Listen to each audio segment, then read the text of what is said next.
Hello, chat. How are we doing?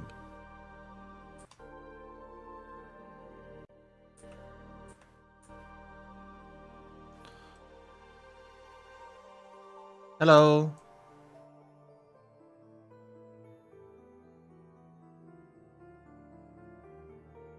Let me, wait. There we go. The Terrified Sheol.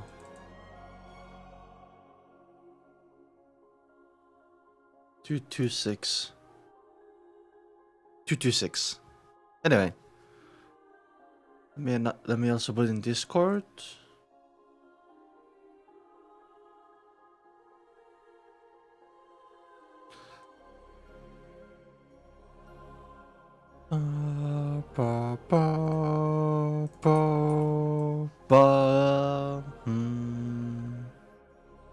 I think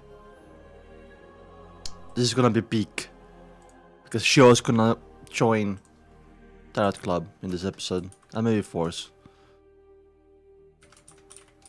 Hopefully.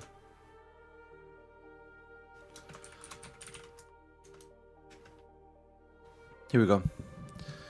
What's up, Beats? What's up, RER? What's up, Becca? What's up, Crowish? What's up, Pure Strawberry? What's up, Nightwalker? Hello, what's up, Okamina? Thank you for the membership. What's up, Keisryu? How are you doing? Hope you guys are doing fine today. This is Sunday, by the way. I love Sundays. Study and listen. Nice. Do you have exams? Good luck in your exams. If you do.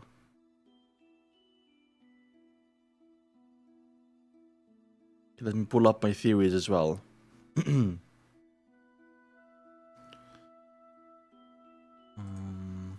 Oops. Leaked. Okay. Something in the background? That's cool. I'll try to do ASMR then, I don't know. Here. It's good size. Everything is set up now. This is centered. Okay, let's start. So what happened last time is the fool, Klein Moriarty, or actually Sherlock Moriarty, Klein Moriarty, told Audrey to somehow like sneak Gio and Force to say the incantation, so Klein can spy on them and basically like see if they are fit to be in the Tarot Club. So let's see what happens. I guess Gio was the first one out of the two, so let's go. The terrified Gio, Cherryfoot Borough 15 Minsk Street. A satiated Klein sat in a reclining chair in the living room beside a fireplace burning with charcoal. I always expect to like see Melissa's and Benson's like comments, because whenever like we go to Klein at his home, there's always like Melissa talking or Benson talking, but not anymore. It's sad. In a warm environment akin to summer, Klein wore a white shirt, a black vest, and thin trousers while having a newspaper spread open in front of him as he flipped through the section with the most ads. A new type of transportation vehicle is in urgent need for investments. Oh! Car? Details to be discussed in person. Klein read the advertisement twice before picking up a pencil from a small dark red table to his side and circled the message. If it's a car, Klein is gonna invest, he's gonna win. If there were no commissions tomorrow or the day after, he planned on seeing if the so-called new type of transportation vehicle had any investment value. Such matters were impossible to divine since there was a lack of sufficient information. True. I hope it's a product similar to bicycle. Oh, bicycles haven't been invented yet. Klein mumbled to himself before suddenly hearing an illusory prayer echo in his ears. Oh, it's Gio. Who is it, Miss Justice? Mr. Hanged Man? The Sun? Or some clerk at the Backland Bank is copying my passcode? Thoughts flashed through Klein's mind as he put down the newspaper, returned to his bedroom and locked the door behind him. Taking 4 steps counterclockwise, he entered the world above the grey fog. He saw that to the side of the full seat, and by the edge of the ancient mottled bronze table was a clear and bright brilliance that emitted waves of radiance.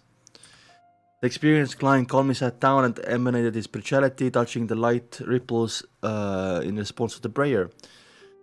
The scene in front of his eyes suddenly changed. It was a blurry sofa with a petite woman in a Knight's trainee uniform curled up on it. She's not copying my passcode, she's reading a piece of paper. Klein suddenly realized the reason for this. She should be one of the 2 beyonders that Miss Justice mentioned that requires my vetting.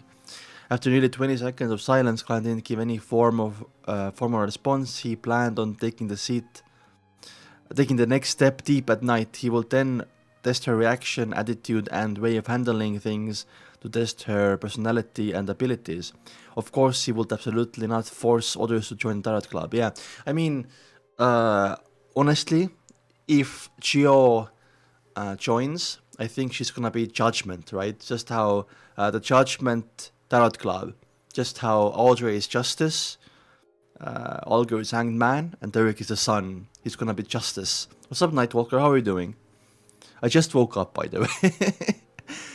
The fool doesn't belong to this era. Shio, who had just finished chanting the ancient Hermes sentence, froze for a few seconds.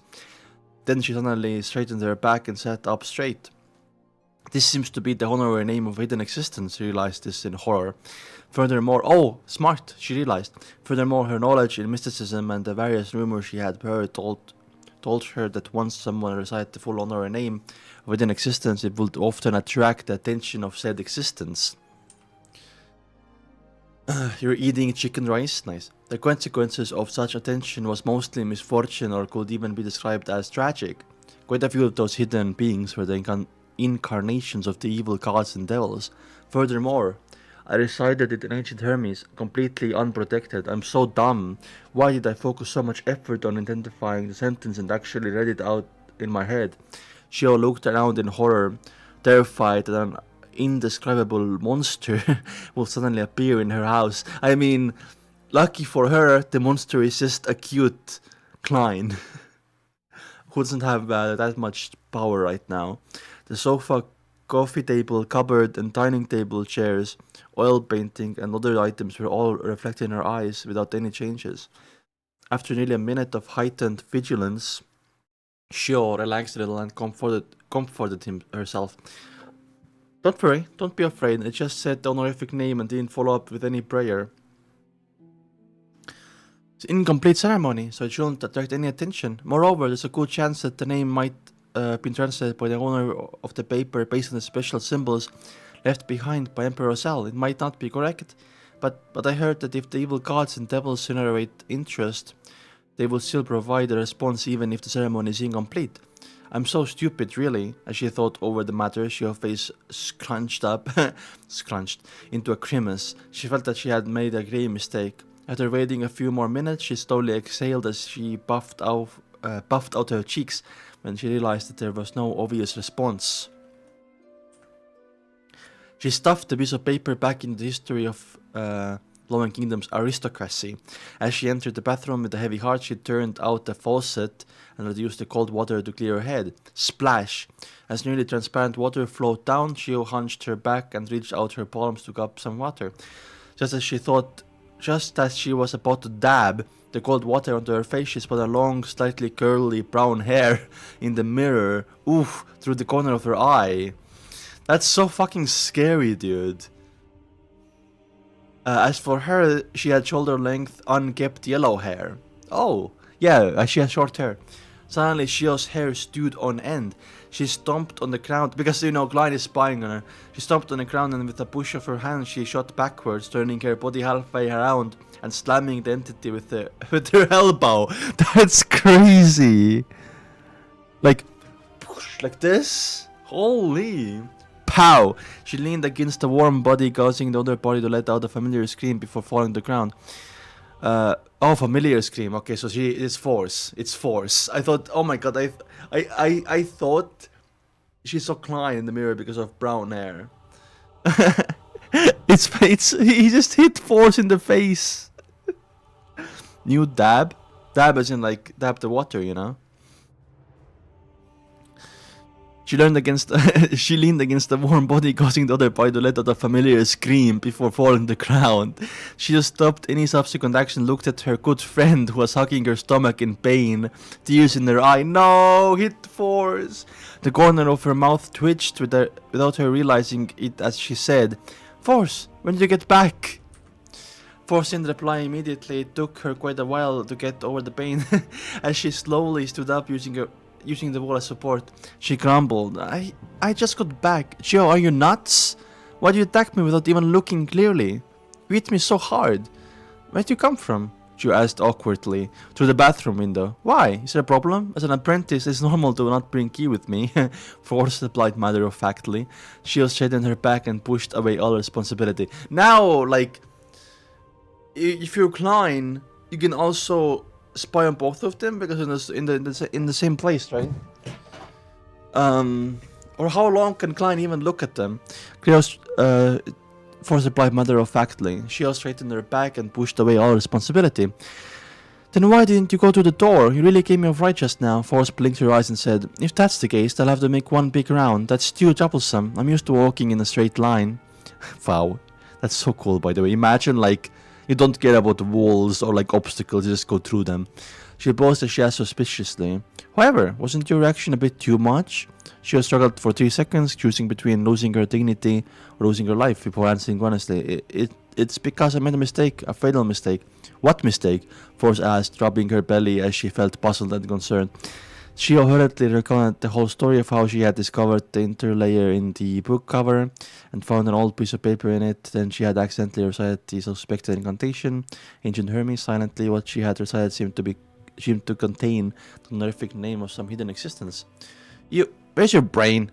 It should be fine. The ceremony wasn't complete, and who knows if it's real or fake. Force looked around, and for some baffling reason, she felt a chill. What's up, observer? How are you doing? Hi, Merlin. How are you doing? She followed Shio back to the living room and saw the yellowed sheet of paper as well as Roselle's special symbols and the sentence that was written in ancient Hermes. After a quick glance, Force, the professional researcher in mysticism, nodded and said, it's not any of the evil gods, devils and secret existences that I know of. It should be fine. Furthermore, nothing has happened up till now. That means that everything should be fine. Seeing Shio relax, she thought of the pain in her stomach, so she deliberately added, maliciously, of course, if something were to really happen, there's no way we can rescue ourselves with our meager abilities. Oh, scaring her, I see. Shio's face paled and she blurted out, Force, let me sleep together tonight. Forget it, I'll just sleep on my own. Force pricked, she's very scared. Force pricked up her brows and chuckled. Alright, in fact, you don't have to worry about it. Think about it. I hear strange murmurs whenever there's full moon. Ooh, from Mr. Thor, right? Where is Mr. Thor?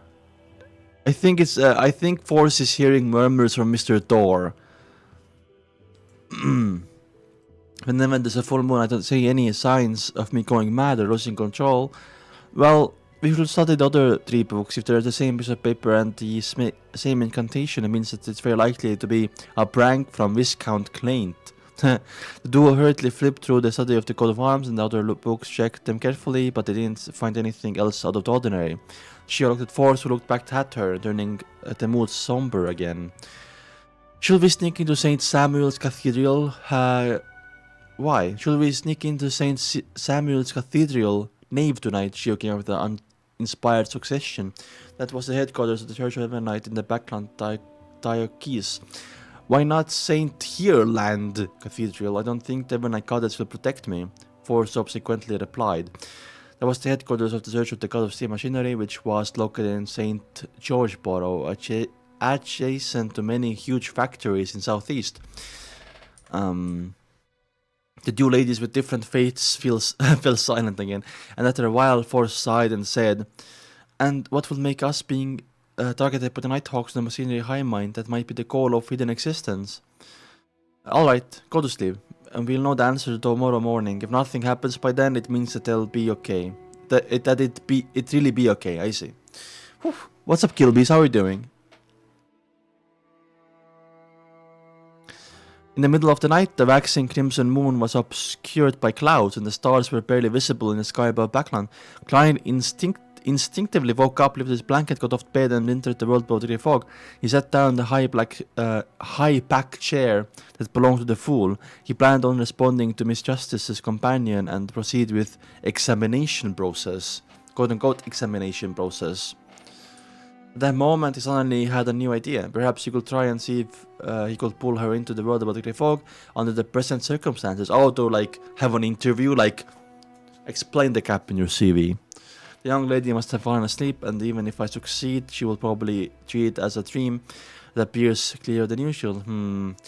Smart, by the way. If I succeed, I can sever the connection in a timely manner and prevent her from seeing her surroundings clearly. After repeatedly deliberating over the matter, Klein stretched out his hand and tapped at the rippling ring of light to form a connection with it. Suddenly, Klein felt his spirituality surge out in an unstable manner, causing the mysterious space of the grey fog to tremble slightly. Just when Klein thought that his spirituality could be completely drained, everything calmed down. A blurry, distorted figure appeared on the edge of the long bronze table. In a reverie, she opened her eyes sleepily and saw the endless fog, the ancient high black chair, and the dark figure watching her. Okay, here we go. Let's start the interview. Klein was overjoyed and immediately severed the connection according to his plan. Oh, just checking her out then, like he said. Okay. The hazy petite figure disappeared, but within a grayish-white mist, a crimson illusory star appeared. Oh, it's to do that. Okay. Klein looked at the scene and confirmed one thing. As long as someone chanted his name, he would be able to pull that person into the world about the grey fog. The crimson star was a symbol of a stable connection. Now, this is actually smart from Klein, because now, if you want Force to join also, just Geo has to tell Force to say it. Oh, I checked out the Tarot Club, it's cool. Do you wanna come? Then also Force says the prayer, and then we can pull on Force, and that's easy. However, there are certain limitations. With my current strength at most, I can establish only connection. Based on my previous experiences, my current spirituality can only pull in beyonders who are a sequence higher than me. And it won't... a sequence higher than me, as in like sequence 9s. And it won't necessarily be a success, it's just a preliminary judgment. So if it shouldn't be a problem if it's someone at the same sequence as me or lower, Klein thought, feeling satisfied. There was no need for him to respond. His attempt was already enough. Geo sat up in her sleep. She had been worrying about the potential dangers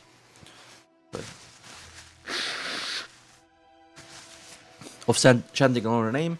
The entire time, not long after she fell asleep, she dreamed of mysterious space and grey foggy figure looking down on her from above.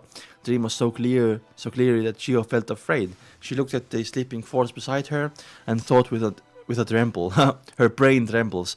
It is a nightmare caused by fear, or is it because of the intention incarnate from some hidden existence, resulting in being haunted by evil spirits? Yes, there's going to be a gathering of Beyonders tomorrow night. In addition to buying the formula, I need to find a person who is good at exorcising evil spirits to purify myself. Also, I think we're gonna see Mr. A tomorrow as well, and Geo is gonna buy the sheriff formula. Let me write down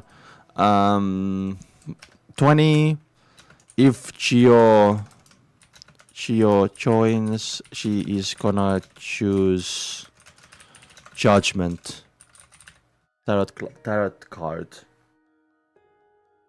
Unshadowed formula. Sheriff formula. Did I say unshadowed? My bad. Okay, next chapter. 227. Let's see what happens. Inventor Leopard. What? Oh, Inventor. Maybe on Savant Pathway? We'll see. I think he means higher as in higher power. Ah, I see. Okay. When will I read? When will you upload volume 1 finale? Like 3 weeks? Okay, let's go to... I'm gonna run an ad first though. Then we're gonna go. Damn. My nose is so runny, man. I guess I was sick. I had a headache as well for 2 days. Unshadowed formula? Sheriff unshadowed. I don't know. Maybe it sounds similar.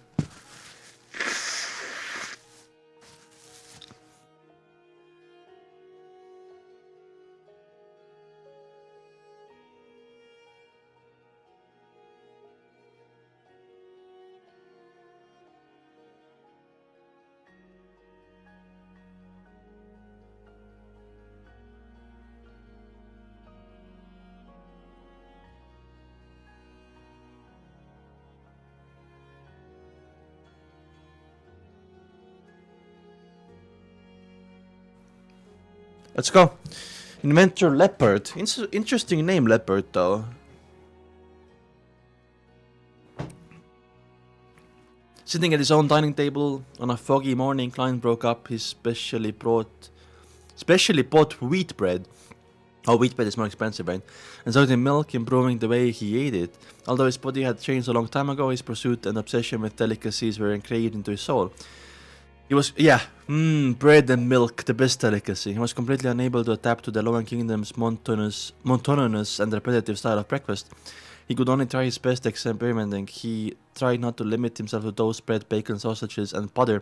Such a British breakfast, by the way. He tried hard to expand the boundaries and improve the way he ate. For example, his recipes had a new adaptation such as pork-filled pastries from the south, fena butter noodles, and roasted corn pastries. I see. Caviar from the Vesak Empire isn't bad either, but it's too expensive. It's only suitable for formal meals. Klein scooped up a small piece of wheat bread he had softened and put it in his mouth. Just by chewing it a little, he could feel the intertwining flavors of milk with the fragrance of wheat. The aftertaste of the bread was even sweeter. Nice. After breakfast, Klein put down his cutlery, but he was in no hurry to tidy up the table. He picked up the newspaper and began to read. And though Divination a while, if there's nothing else to do, I'll pay Mr. Leopard a visit at St. George Borough, 3rd Street and see how his new transportation vehicle is worth investing in. Oh, okay. So Mr. Leopard is the guy who's making the transportation thing. I see. Background is really big. Even Borough is almost the size of a Tigan city. The East Borough is especially ridiculous. It's at least twice as large. Wow. The easiest and most economical way to travel is to walk, followed by steam, metro, before walking again. It's just quite a waste of time, Klein's mind wandered aimlessly. If the bicycle is a new invention, by the way, it's gonna, revolutionize transport. I thought bicycle already existed for some reason. Background's public horse carriage system was rather similar to England's. The price was about the same, but the only problem was that most of them were confined to the single borough. If one wanted to go from Sherwood to St. George, a few transfers were needed, and that would naturally raise the price. Such a situation made the prospects for a new transportation vehicle very alluring. At that moment, knocks on the door sounded. It was as loud as the pounding of a hammer. Client or Ian, maybe? Who is it? Don't they know how to ring a doorbell? He muttered a few words, straightened his collar, walked the door, and pulled it open. In front of him was a familiar face. It was the Highlander man. Oh, it's the Kang. Remember? It was the Highlander man who had... also, one of them is called the Executioner, who I think is... Beyonder. It was the Highlander man who had chased Ian at the steam metro. His skin was dark, his eye sockets recessed, and he was lean and hardy. According to Klein mediumship results, the man's name was Meursault, an executioner of the Zmanger gang, who almost equal to the boss. Yeah, it is him. Oh, that's scary, by the way. That's really scary. Excuse me? Who are you looking for? Do you have a commission to entrust with me? Klein deliberately acted somewhat confused. Because, remember, about Serial? I think it's about this. Serial was killed by the executioner. So this guy who's knocking right now. Meursault was wearing a black coat and pompous silk hat, but didn't look anything like a gentleman at all. He called his size Klein up, then he asked in low end with a thick Highlander accent. Should I do the accent, by the way? Serial? Serial was Ian's boss. Remember him? He was in the sewer. He was all eaten up by rats. But I don't want to do the accent, man. Are you Detective Sherlock Moriarty? Yes, Klein replied, short and sweet. Meursault nodded with a head stiffly. I want to hire you to find someone. Oh, imagine that he hires to find Ian. Oh my god, that's why he's here. Oh no. We can talk about the exact situation inside. Klein prevented himself from acting odd in any way. Meursault shook his head coldly. There's no need. After saying that, his eyes suddenly became sharp. The person I'm looking for is called Ian. Ian, right, he has a pair of bright red eyes, maybe 15 or 16. Likes to wear a brown old coat and a round hat and the same color. I believe you know him.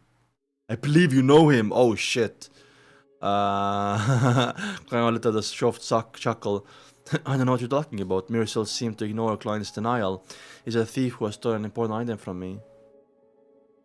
Oh, he did steal something. He's a thief who has stolen an important item from me. Bets that it's actually Beyonder artifact. What do you guys think?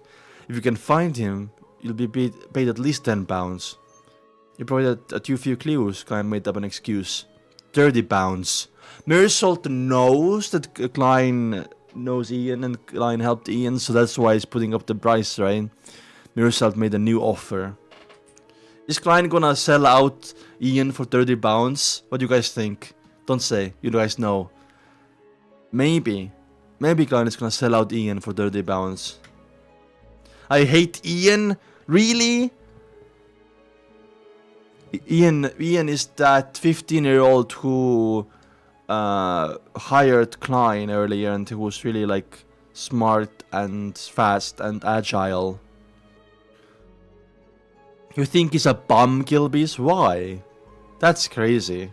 I like Ian. Ian is the GOAT, exactly. Where are my Ian defenders? Come on. You have to organize and fight against the Ian slander. 30 pounds, Meursault made a new offer. Klein glanced at him and said, no, this is against my principle of confidentiality. 50 pounds. Damn, okay, Klein is not gonna accept, but that's a lot of money. I'm sorry, I cannot accept the mission. Klein was startled for 2 seconds, but in the end he still chose to reject the request. Meursault studied him slowly for a few seconds and his eyes slowly turned cold and fierce. He didn't offer a new price, nor did he politely bid farewell. He turned around abruptly and walked quite quickly to the end of the street.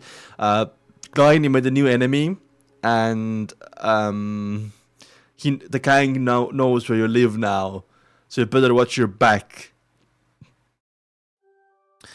Meursault studied him coldly for a few seconds as his eyes turned cold and fierce. He didn't offer a new price, nor did he politely bid farewell. He turned around abruptly and walked quickly to the end of the street. This gang was pretty good intelligence. They actually know that Ian had come to me once. Klein secretly sighed, full of emotion, but he didn't feel too much anxiety and fear. After all, I'm someone who only directly faced the son of an evil god. Although it was separated by a belly, as he thought about it, his smile suddenly became brilliant. He began flipping a coin to decide whether or not he was going out today. The answer was positive. Okay, interesting. Ian is quoted, but 30 pounds is 30 pounds. 50 pounds is 50 pounds. I mean, even if Klein like sells out Ian, like, can you trust the gang to pay him off? Maybe they just say the price so to get to Ian, and then they're gonna like kill Ian and Klein both, so to avoid paying 50 pounds, you know. St. George Borough, 3rd Street. Oh, going to Leopard, I guess. Having transferred from a tracked public carriage to a steam metro before transferring to a trackless carriage. Big ass city, bro. Klein finally arrived at his destination, spending a total of 11 pence. I think what he stole is probably like a Beyonder artifact. This is aligned. The carriage he discovered that the drizzle had already started, but he had brought an umbrella. According to the newspaper and magazines, this is a daily occurrence in Backland. The reason why hats are popular and the ladies and gentlemen don't carry umbrellas all the time.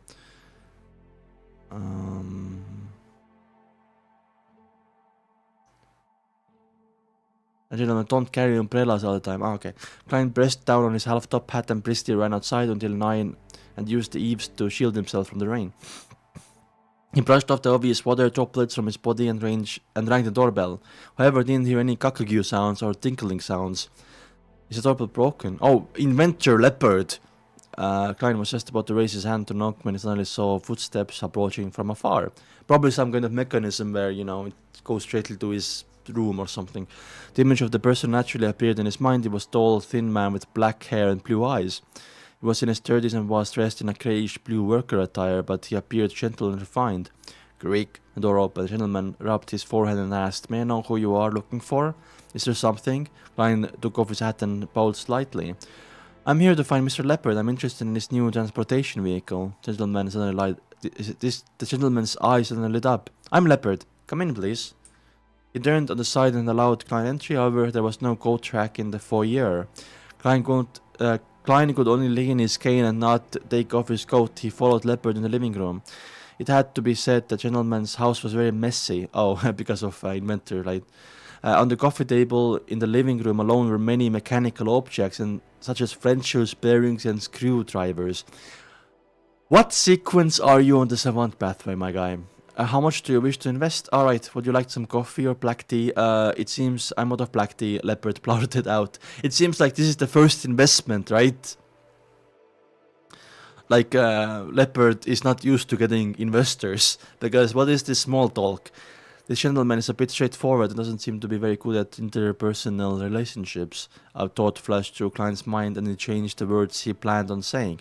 He went straight to the point. I've seen your new transportation vehicle before I make a decision. I have to see your new transportation vehicle before I make a decision. I can't make any promises without understanding anything. As he spoke, he looked around and saw a triangular sacred emblem hanging on the wall. Steam and machinery, right? It was a symbol of god of steam and machinery. The solid triangle was filled with symbols of such as steam, gears, and levers. Leopard wasn't irritated by Klein's straightforwardness. He immediately said, "I'll show you." As soon as she said that, he tapped his head. I almost forgot. We have to sign an NDA to ensure that you won't steal my invention. Fine. Mr. Leopard, you don't have very good memory either. Klein smiled and said, "That won't be an issue." After signing a simple contract, Leopard led Klein to a room that seemed like an activity room. He had knocked through the neighboring guest room and basement, making it much wider and spacious. Oh, nice. The ground was littered with components with a rough object that was half the height of a man. Oh, that resembled a carriage stood in the center. Oh, car? Is it a car, not a bicycle? In addition to that, the line of doorbell was connected. There was a clearly constructed as. In addition to that, the line of the doorbell was connected there. Oh, that's why the doorbell went there, right? And was clearly constructed. As long as someone pulled the rope, a steel ball would pop out from the mechanism, allowing it to roll along the track before colliding with the object in the center to produce such clanging sound. The sound certainly wasn't too loud, but it was enough to arouse Leopard, who was engrossed in machinery. He set the new form of transportation invented, and Klein pointed at the crude object in the middle of the room. "Yes, I read it based on Emperor Cell's imagination," he replied with a fervent look in his eyes. Emperor Cell's imagination? Klein asked in surprise. Leopard explained in a tone of adoration. Emperor Cell left behind a number of manuscripts in which he drew his vision of the machines of the future. He was an outstanding genius, no, a master. Many things have already been turned to reality. Heh. This is manuscript he kept in Church of God of Steam and Machinery. There is no way for non-pious believers to borrow them. The most famous fraud of all time. By the way, Rosell had zero original thought. I'm just saying. He's a plagiarizer. He had zero original thoughts. I swear that he's a fraud, man. I don't get people's Rosell like Clays in the chat. That bastard Rosell stole everything. Exactly. He had zero original thoughts, man. Emperor, are you still leaving no stones unturned for others? Klein's mouth twitched, almost unable to maintain a smile. Describe it in detail. He changed the subject. Leopard led Klein to the crude metallic object and opened the door. Yeah, it is a car. This is a transportation tool that doesn't need a horse. The driver sits in the front left seat, continuously step front left. What side do you drive on, guys? Front left, that means the right side of the street. Continuously stepping on the pedals through the levers and chains connects to the four wheels, allowing the vehicle to roll forward, and on the wheels I used inflated rubber which can make the journey smooth. What about fuel though? Thank you, Plant Crone. Thank you so much, dude. Thank you for joining the early member squad. Get some ideas. Roselle is cool. Okay, bro. Okay. Oh, it's a bicycle. It's a big one. Oh. Okay, so is this like a Flintstone car? Does it not need like fuel? You just pedal it? It's a bicycle. You pedal it yourself. Oh, okay. Because I thought it was like a metal 4 wheels, and you go on like top left of the seat. It's a car, but it's like a Flintstone car, I guess. I can't chat on Discord because I don't verify phone. Just verify the phone then. There seems to be no oil. There seems to be no oil for Roselle's assessment. What if he's wrong? What if there's oil on like other continents, like the southern continent? Did he check there actually? I'm not sure. Just like on like our world, oil is not everywhere. Unless, I had a theory as well that... What was my theory? I forgot my theory, fuck. About oil.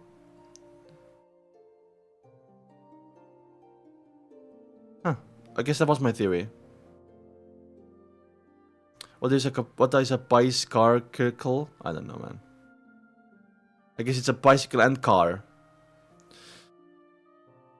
Which can make a journey smooth. So it's a human-powered car. Oh, next sentence literally when I asked about the fuel. Klein couldn't help but lampoon.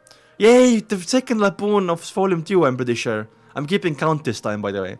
He said with some deliberation, with such a huge carriage, at least 4 passengers, it would be impossible to travel that far just by relying on human strength alone. This is exactly my next goal, to reduce the weight and expand the lever a few times. However, my financial situation... Oh! My theory... Okay, I remember my theory now. I was like, oh, what if the oil was all used up in the previous epochs? And that's why there was no oil.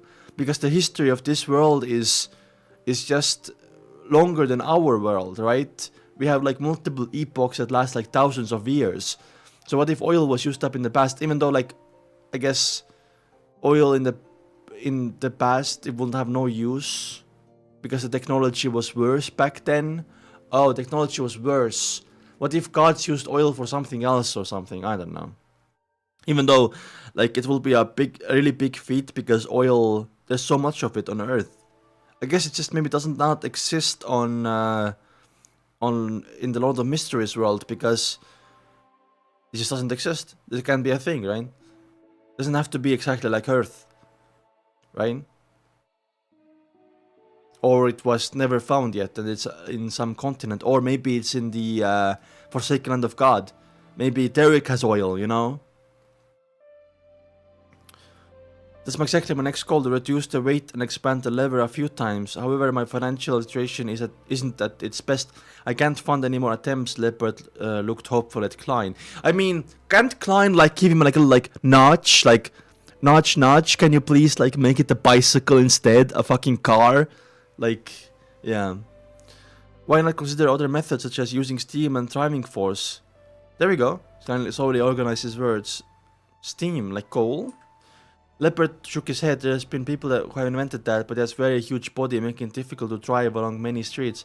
That was exactly what Klein was waiting for. Then why don't you just do something simpler? For example, have only 2 wheels with only 1 person without an outer shell. Ah, there we go. Notch, dude. Notch. You mean something like a bike? Leopard asked in thought. You have bikes then? Roselle's manuscript has that? Klein nodded heavily. Yes. Those bikes which other people have invented aren't very practical. Simplifying this seems like it might work. It will really seem different, but who would buy it? Leopard said to himself. Klein didn't hesitate to provide him with direction. The postman, the working class who have a bit of savings, the businessman who doesn't need to look respectable while hoping to save money. There are many of them in Backland. Leopard thought for a moment and nodded slightly. I can try, but I don't have the money for spare parts. I'll invest 100 gold. Oh, nice. Fucking Klein is believing in the vision. I'll invest 100 gold pounds in addition to my succession. Just now, I'll take a total of... Klein hesitated to say 10% of the shares. 15% was better. After all, £100 was strictly speaking not much. You can have 35. Oh my god, Leopard, what are you doing? You're not very smart, aren't... Oh my god. You can have 35% of the shares, but that's only limited to the bike concept you described. Leopard spoke out first, afraid that Klein would make an unreasonable request. Deal! Klein immediately laughed. I'll first try a simple contract and settle this matter. Afterwards, I'll find a lawyer to make a formal contract and add some detailed terms. For example, if there's anyone else who wants to invest, they must first get my consent. No problem, Leopard replied impatiently. All he wanted was to buy his spare parts as soon as possible. Oh, Leopard a simple man, dude. In the gloominess brought about the drizzle, Klein returned to Sherwoodboro, Minsk Street. He entered the house and went straight to the bathroom on the first floor and resolved the problem of his bloated stomach. Oh god, what the fuck? Why do you describe it like that? Splash! That's Klein's poop hitting the toilet, by the way. As the water echoed, Klein bent down to wash his hands. At that moment, an image appeared in his mind. The mirror in front of the sink reflected his lowered head, dim surroundings, and a pair of eyes to his side. A pair of eyes. It's the fucking executioner Meursault. No, fuck Klein. You are so fucked, dude. You are so effed. Oh no. Oh no. Oh no, the mastermind. Oh, I'm so scared for him, dude. Let's go, 228. I mean, the bicycle is a good invention. I guess people have tried to make a bike before, like, you know, he said earlier. But they were all ass. I mean, it's better than a Flintstone car, no? Flintstone car. Like, bro was trying to make this. Right? He was trying to invent, like, a Flintstone car, dude. It doesn't run on, like, fuel. Anyway, imagine being jumped in a toilet. It's scary, dude. It has to be Meursault. Executioner. That would be a really cool sequence name, by the way. What pathway would be Executioner sequence? I'm not sure.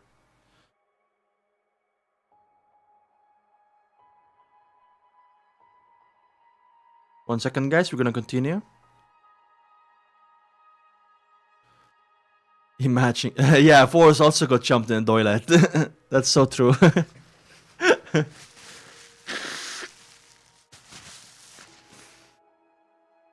Anyway. Almost instinctively, Klein bent his knees and rolled sideways towards the bathroom door. Holy shit! So, a small black feathered pharaoh stabbed into the wash basin. Oh my god, wait, battle music, battle music, battle music.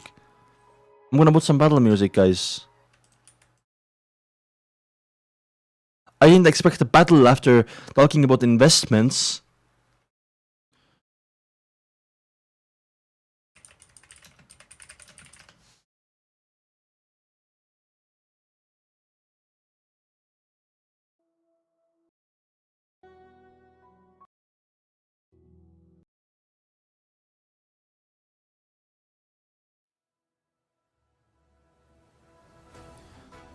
In the fucking bathroom, by the way, holy shit.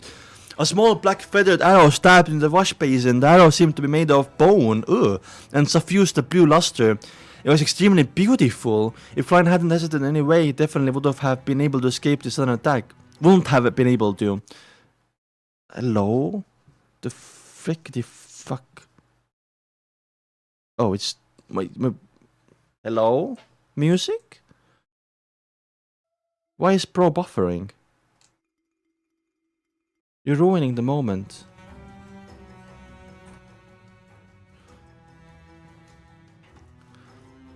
At rolling for a moment, Klein reached into his pocket and attempted to pull out a few tarot cards. I mean, if there's an arrow in your bathroom, I don't think the guy is here. Right? It has to be beyond there from somewhere. But at that moment, he felt a gust of wind engulf him. Through the corner of his eye, he saw a black figure quickly closing in on him. At high speeds, it appeared in front of him in an extraordinary pose, as he tightened his foot and kicked out from bottom to top. Realizing that he could not avoid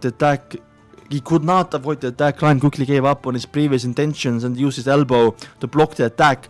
With a bang, he felt his entire left arm go numb, and his body was yanked over. No, Klein just got injured.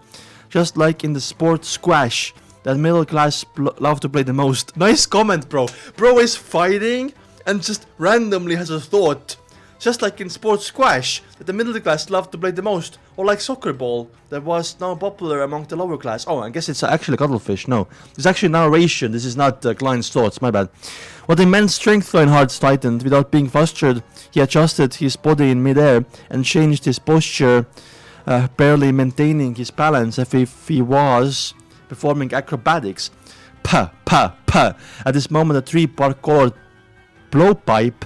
Oh, like blowpipe, like. That sounds like a Highlander weapon, right? Wait, what's it called? Blowpipe had just landed on the floor of the bathroom and bounced behind the door at declining speed.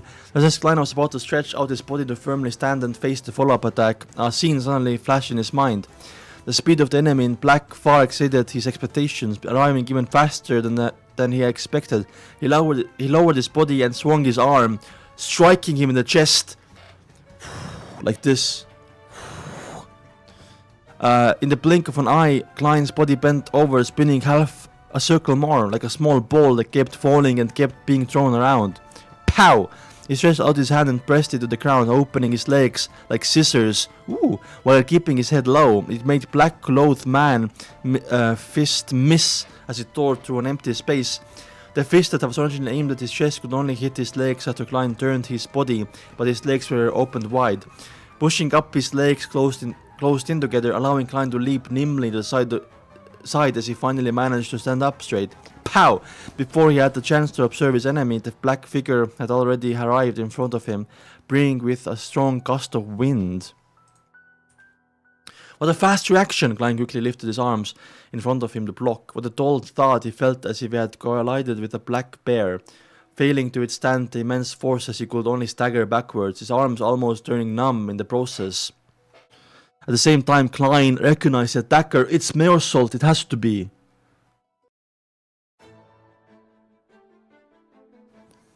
Its dark skin, a lean and hardy build with recessed eye sockets, he was none other than the executioner of the Zmanger gang, Meursault.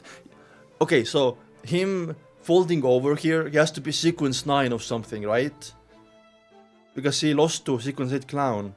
Meursault, the person who had come to Detective Moriarty in the morning. Well, maybe he's just a very good assassin, you know? They're doing all that in the bathroom, basically.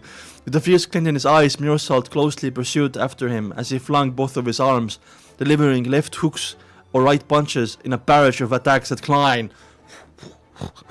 The gap between Klein's strength and that of his opponent was obvious. He was unable to face him head on. Oh, okay, so he's stronger than him, okay. I thought more earlier because Klein got some hits on him, you know? He was unable to face him head on, and he had to rely on his agility and premonitory senses to barely avoid the combo of punches. No, I have to make full use of my advantages. With a similar thought, Klein stopped engaging in melee combat. He lowered his body and rolled to the side. Crack. A chair was torn apart by Meursault's kick. Holy shit, I can't wait to see this bathroom fight in the donghua, man. Landlady, Lord is gonna be mad, yeah. A chair was torn apart by Meursault's kick. Klein supported his body with one hand as he exerted strength in waist and continued rolling in a bid to seek a chance to use his tarot cards and self-made charms. Tap, tap, tap. Meursault caught up quickly and kicked out his legs. One after another, he was in no way slower than his opponent. He was like a giant bear with the gift of agility and had zero weaknesses. Maybe on the warrior pathway? He made it so that the rolling Klein was only capable of focusing on dodging and defending without giving him the chance to draw his cards or use charms. Kacha! Pum pum pum! A chair was broken, the table overturned, the goat rack toppled. Klein had circled most of the way around, but his situation was turning dire. I can't go on like this. He kept dodging, rolling and tumbling, seeking every opportunity to turn the situation around. Suddenly an idea came to him when he spotted the coffee table in the living room. Oh, they're not only in the bathroom, they're finding throughout the house. In the living room, through the corner of his eyes, bam! Klein defended a blow with one arm as he jumped back towards the living room while enduring the pain. At this moment, Meursault's leg muscles bulged suddenly like they were inflated with air. What? The fuck? Did he like flex his muscles to kick like a bigger kick or something? Boom, he stepped out the ground so hard it seemed to shake and jumped up and shot the Klein like a bullet. Oh my god, that's crazy. That's so crazy, by the way, because that reminds me of in One Piece, Gear 2, if you know, you know. With one of his legs aimed at him, Klein barely managed to hold on for a moment. He put like all of his blood in his legs before being sent flying and crashing through the coffee table with a clang, sending the ceramic tea set flying towards the cupboard, scattering the round fountain pens and contract template and the various newspapers on the floor. Okay, we need to lock in Klein. Seeing that detective...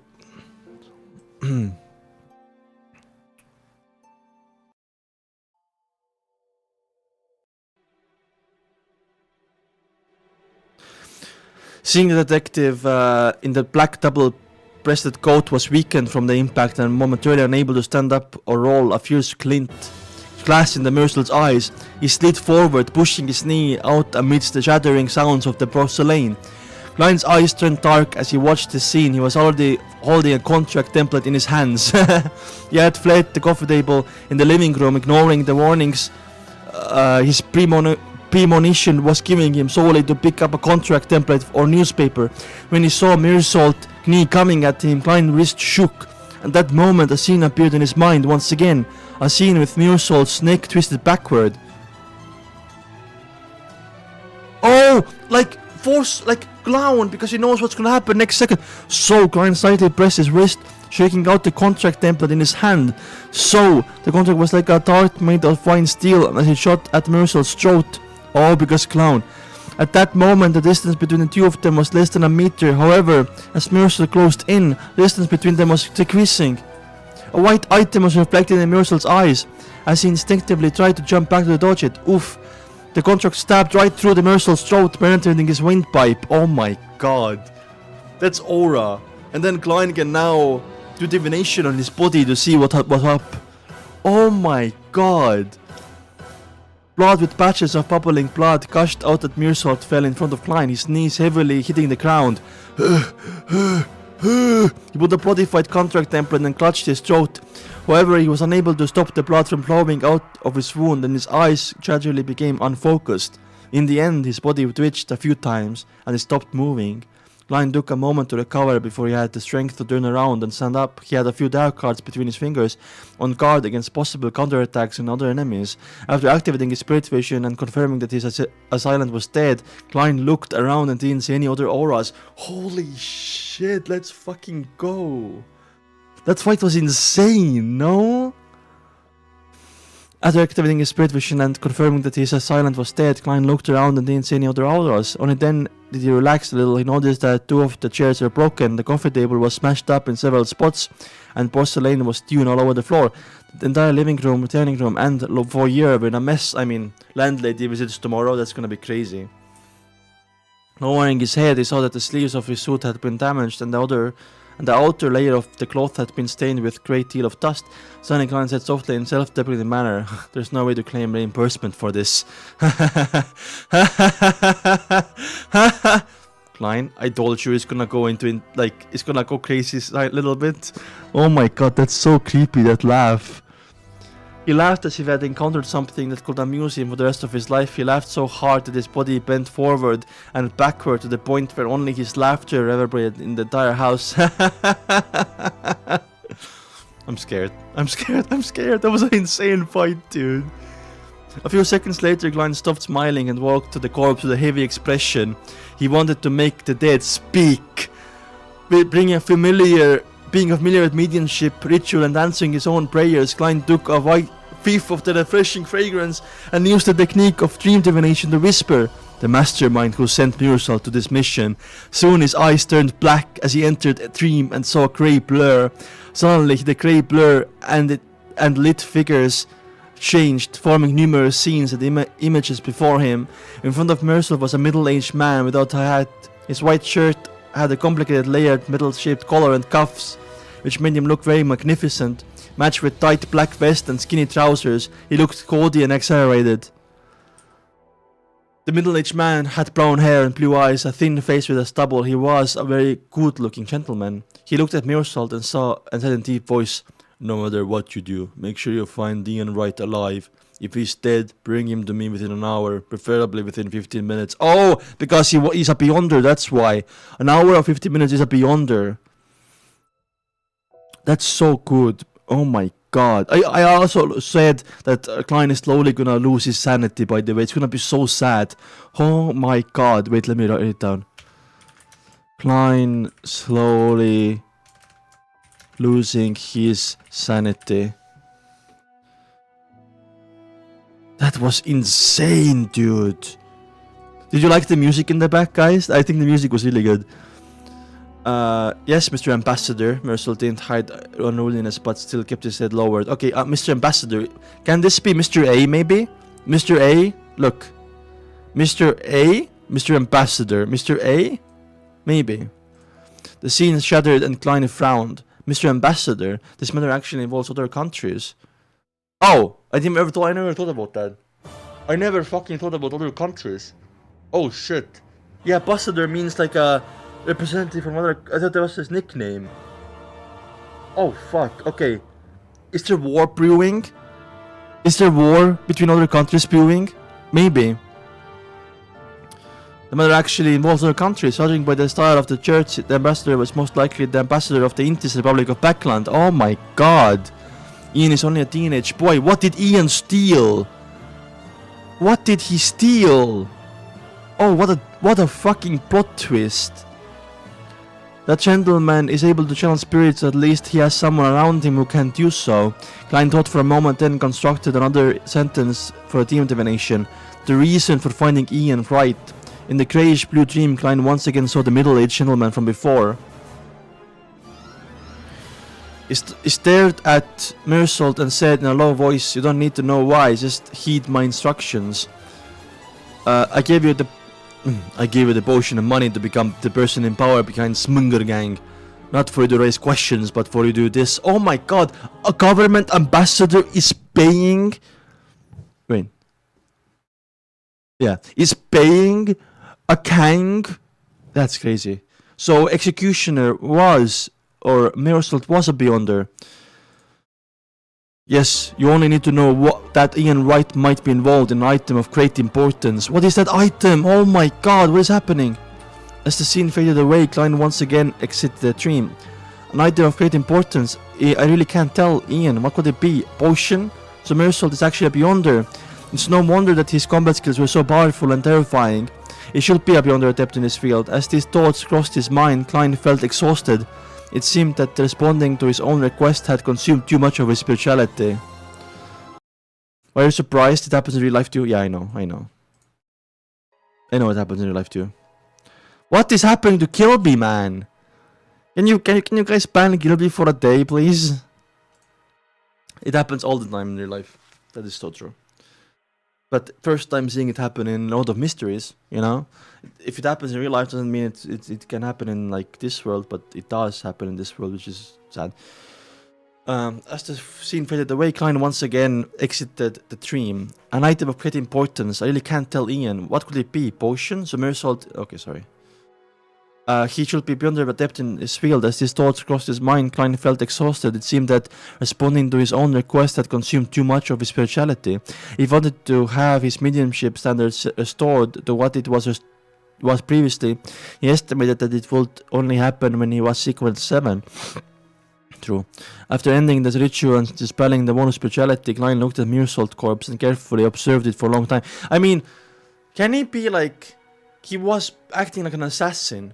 But I feel like his abilities wasn't like assassin, so I don't think he was assassin, sequence 9 assassin. Maybe he was something executioner, like warrior executioner sequence in the warrior pathway.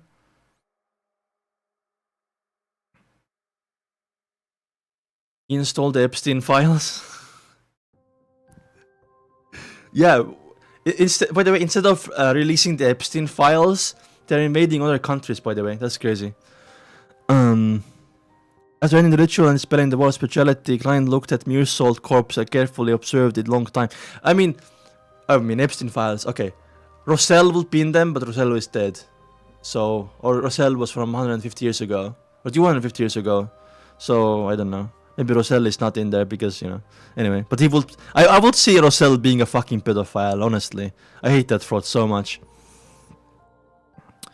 Finally saw specks of spiritual radiance covering at the wound of his opponent's throat, slowly congealing into a piece.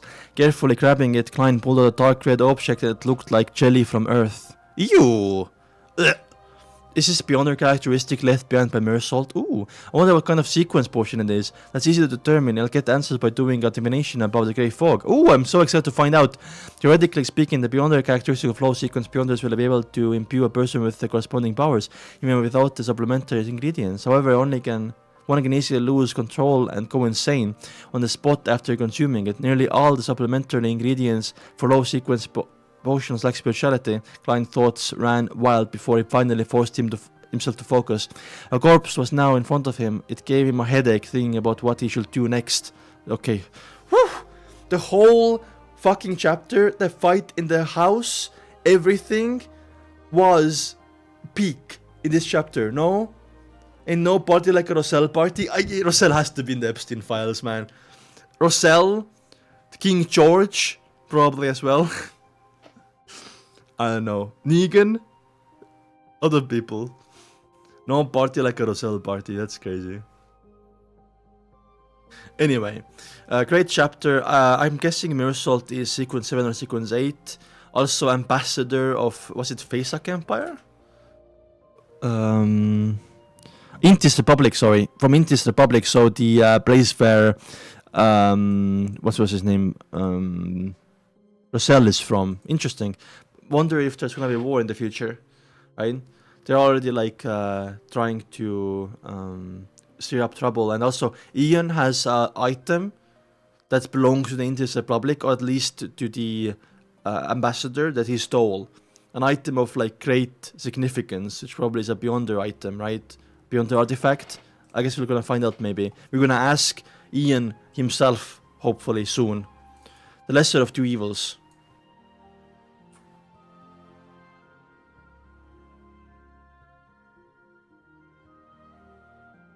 Gilby, be nice. Don't spoil. I think you're like spoiling too much.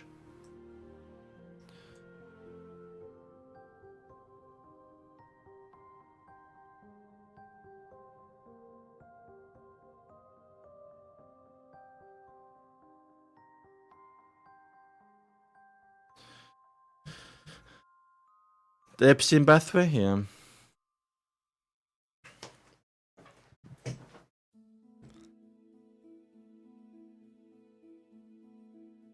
By the way, what is this emoji? I don't see it. Can someone send it to me in Discord? What is that?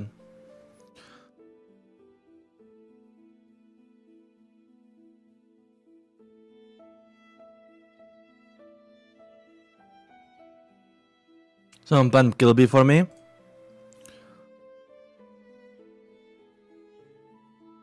How do I even ban someone? I have never banned someone. Timeout? Ah. 24-hour ban, Gilby.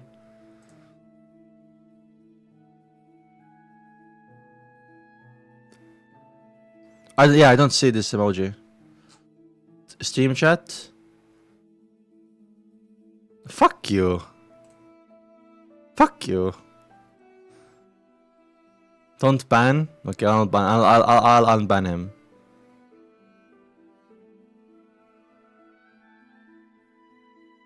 I think he's unbanned now.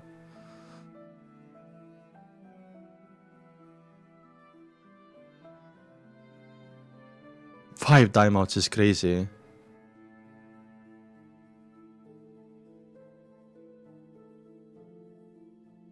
That's I hate this emoji. Stop putting it. I think it's not. I feel like it's not loading for me or something. It's so annoying. Anyway, let's continue. But lesser of two evils. Hitting spam for existing. I saw every single message of yours being deleted, man. I don't know what you were doing.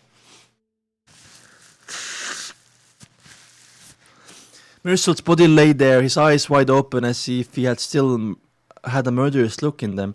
The wound that had severed half his throat was originally thin, but with a condensation of the beyonder characteristic he had expanded by quite a bit, being much more mangled. Ugh. At the same time, the phenomenon of incontinence after death made his lower body reek of a stench. Klein held onto the crimson jelly-like object, feeling troubled out what he should do next. He had three general choices. The first was to clean up the scene, deal with his wounds, and to report the police in the name of legitimate self-defense. Through that, the second was to wait deep in the night, throw the corpse into some sewer, and pretend that nothing had happened. The third was to immediately give up his current identity, flee to another borough, and change his name again. No, the third one is shit. I think the second plan is the best, right? The problem with the first option was that Klein was still an illegal resident with skeletons in his closet. Reporting to the police would easily lead to discovering a problem with his identity. Exactly. As the second option, other than being constantly worried that the cops would be found, that the police would come knocking on his door, there was another hidden danger. When the imposter behind Meursault confirms the disappearance of death of his subordinate, he will definitely send someone else to 15 Minsk Street again. Oh god, we are in a predicament right now, man.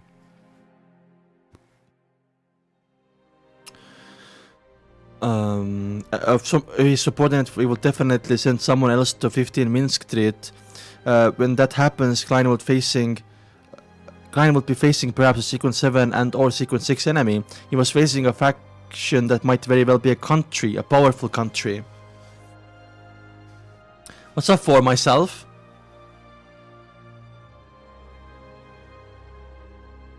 Oh, thank you, man.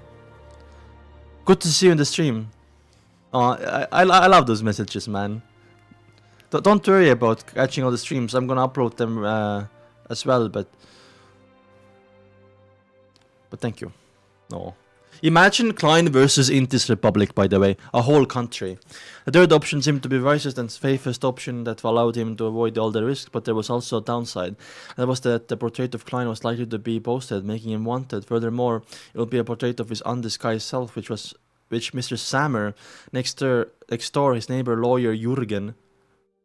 Lawyer though? I wonder if he's in the lawyer pathway. I don't think all lawyers are in the lawyer pathway, but yeah. And the others will describe, once the wanted notice was published in the corresponding newspapers, even if it was limited to the greater backland area, Klein would very likely be recognized by Dali and the other Nighthawks. That will make the problem become even more troublesome. As his mother involved INS and Seal Artifact 008, it was highly likely that he would be pursued by an expert at the level of high-ranking Deacon. Right now, INS thinks Klein is dead. So, I don't think, Klein is not an enemy right now, but if he becomes wanted, he's gonna be an enemy again. Of course, the third option had a separate branch, which was, of course, to hide the body and dump the evidence in the sewer and then try to escape. However, there's also the risk of becoming wanted when the ambassador couldn't find Klein. He would order the members of the Zmanger gang to call the police and use the official forces of Backland to search. And if he could track Klein down, he would be the same as the second option.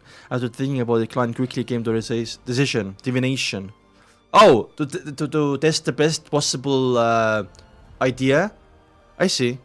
I see, that makes sense. Of course, he was inclined towards a particular option already, the lesser of two evils. The first option was relatively less risky and allowed him to take the initiative to a certain extent. Through exposure, he could attract the attention of the official factions and suppress the ambassador's subsequent actions from being humanical. But what about your identity, though? Klein versus France, yeah. He took out a piece of paper and wrote Divination statement. After that, Klein took out a spirit pendulum from his left wrist, causing the topaz pendant to naturally hang over the surface of the paper. I should make a police report. After finishing his silent incantation, he saw the spirit pendulum rotating clockwise with a weak amplitude and relatively high frequency. Oh! So yes, you should make a police report. Okay. For myself, yeah, 4 sounds like death in Chinese. Ah. I see. This indicated a positive response. After divining the other two choices in turn and obtaining a negative answer from both of them, Klein no longer hesitated and began to deal with the scene. He put a pair of black gloves and began to search the corpse. He found a sharp dagger, a small bag of cash, cigarettes, a lighter, and some miscellaneous items. Klein put the rest of the items back in place, took off his gloves, held the dagger in his hand, and stabbed the into Meursault's throat, destroying his original shape. Smart, because then they can't tell it's a Beyonder, right? Then he wrote his gloves and let Meursault grab the dagger. You were setting up a... What if the police find out you did that, though? Even though it was self-defense, you just planted evidence.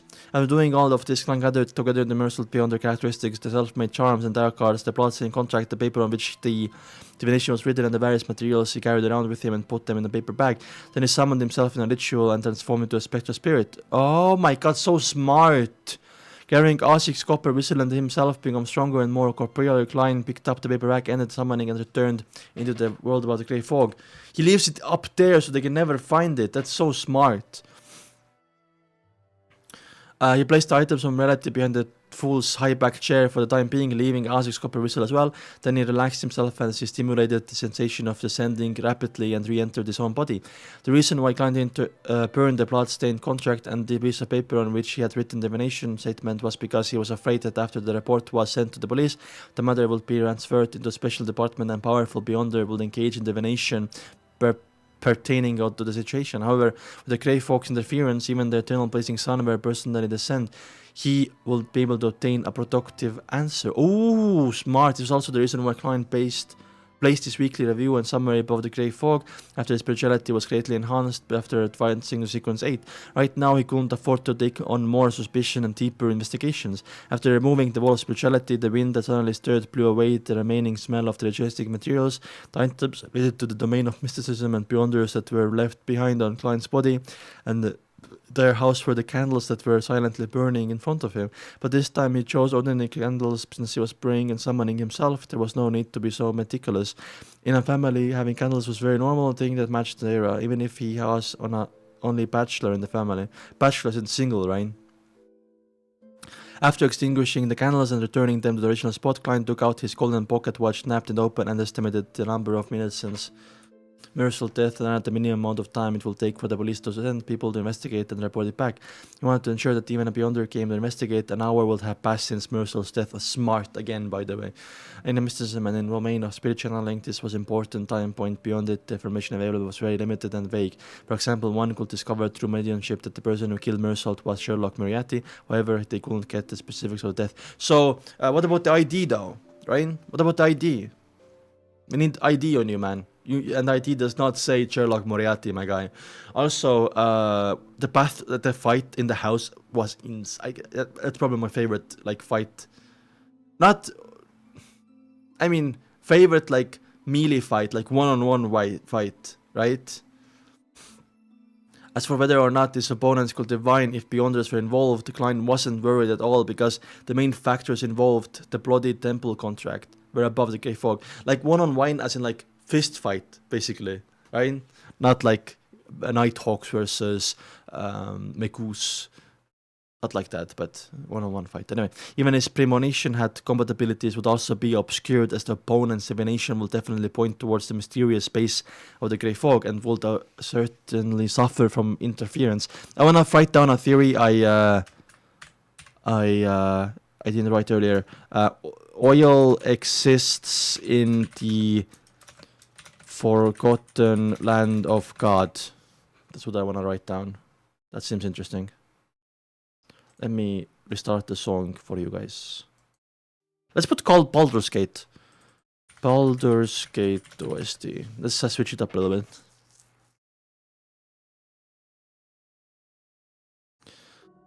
I do like two grown men wrestling in the bathroom. That was so cool, by the way. That fight in the bathroom was so peak. Hello, Luciren. How are you doing? What's up, Slammer? I haven't seen you in chat.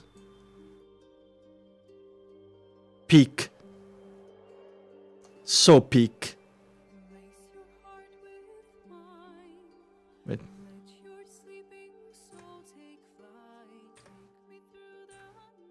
Okay, let's go. How cool it will be in the donghua, I know, right? I can't wait for the bathroom fight in the donghua, man. Klein's slowly losing his sanity. That's so... I'm scared.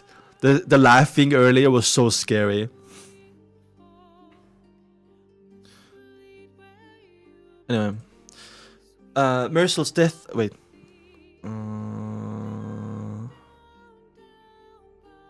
Even his premonition and combat abilities would also be obscured, as the opponent Divination will definitely point towards the mysterious space above the grey fog and will certainly suffer from inherent interference. Fortunately, I'm also a professional. It feels like I've really become Moriarty. Klein examined the scene, making sure that there was no problems, and began to walk with his eyes fixed on his pocket watch. Wasn't Moriarty like the... Sherlock obviously was from Sherlock, but Moriarty was the sidekick of Sherlock, or the writer of Sherlock? I forgot.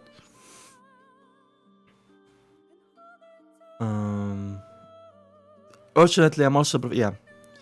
After the estimate time, he put on his gold-rimmed glasses and waited for a few minutes before he opened the door and went out. The sky and background had already gone dark, and the gas lamps on the street lit up the rain. As a middle-class neighborhood, Minsk Street was often patrolled by the police. Klein waited for a while, then spotted target and went up to meet them. Okay, let's see his acting, by the way. Let's see how he's acting. Moriarty's enemy. Ah, I see, okay. I have never watched Sherlock, so I don't know. There were 2 low-ranking constables. Hello, constable. We're never gonna see Bitch Mountain Pattern again, by the way, I'm just saying. There were 2 low-ranking constables with only 1 chevron on their palette. They held guns, batons, and were holding up an umbrella while looking around. Officers, a criminal attacked me, Klein shouted with a great skill. Great skill? Self-glaze? His unkempt appearance made 2 constables place importance on the matter. They each took out the batons and looked warily to the side. Where's the criminal? The round-faced, brown-eyed cop asked in deep voice. Klein pointed to his house. He sneaked into my home and tried to kill me. In the fight, I accidentally stabbed him to death. Stabbed him to death. The 2 constables exchanged looks and looked at Klein with scrutiny. Take us there. Good actor? Yeah, with great skill, by the way. Alright, Klein acted like he had just survived the disaster. He led 2 officers to Minsk Street, took out his key and opened the door. The 2 police constables first saw the chaotic scene before noticing the corpse laying on the ground. They noticed the hideous wound on the deceased's throat and noticed a bloody dagger. Watch the scene. I'll return to the station and report to the inspector, another constable said to his round-faced, brown-eyed colleague. Alright, the round-faced, brown-eyed constable cast his gaze on Klein, his face and body language revealing his wariness and caution. Obviously, yeah. After a while, a sergeant dressed in black and white checkered uniform with the 3 chevrons on his epaulette arrived with a constable from before and 2 other subordinates. I wonder, imagine if like Dali just comes here, right? Imagine if like someone from the Nighthawks that he knows, like what was the other guy's name, like Bior, right? What was the 3rd guy's name? One of them was Bior. Or that woman who was fighting against Bieber, remember her? She was really cool. I feel like we're gonna see her again.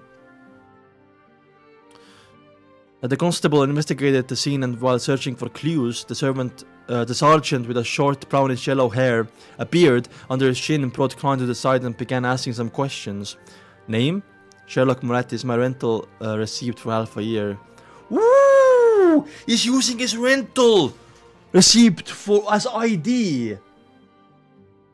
I was like, what ID is he gonna use? That's actually an official document, right? If you are a dumb police officer, you might be, oh, this is enough. I don't need to see your real ID. Sergeant gave him a casual look and continued asking, what's your occupation? Oh my god, he moved on already. He moved on from the ID already. It's working. I mean, that's why when he was doing the divination, it was like positive, right? Clockwise. Sergeant gave him a casual look and continued asking, what's your occupation? Private detective, answered Klein frankly. Oh, and now, by the way, motive as well. Like, you can say that this person noticed I was stalking them, figured out I was a detective, is a crook and a gang, to gonna confirm that he was in a gang somehow, and say that self-defense was actually plausible, which it was self-defense, by the way. Answered Klein frankly. The sergeant frowned and said, do you know the deceased? Do you know why I attacked you? Okay, let's see. Let's see Klein cooking up an insane plan here. I know him. His name is Meursault and he's executioner of Zmanger gang. Okay, I mean, it just says the truth, right? Yeah, because why not? Klein didn't wait for the sergeant to ask any further questions as he continued. And previously accepted a job from Ian Fright, who asked me to investigate his former employer, Detective Serial Victor Lee. This matter happened to be related to Zmanger gang and Meursault. I tailed him and found out that he was secretly meeting a gentleman who appeared to be of significant standing. Oh my god. Exposing the ambassador? So the ambassador backs down and doesn't attack Klein anymore. Or maybe this also, if they actually arrest the ambassador, then the ambassador can't do anything to Klein. But if also this is gonna be bad for Klein, because Klein and the ambassador can like get revenge on Klein later. But then again, the Divination said that this is the best option. But best option doesn't mean that there are gonna be problems, right? This was the best option out of the 3 of the options he had. Significant standing, Meursault addressed him as Mr. Ambassador after saying that Klein was unsurprised to see Sergeant's expression change. Ambassador, do you know his name? The Sergeant asked in deep voice. Also, sometimes, or a lot of the times, police are corrupt.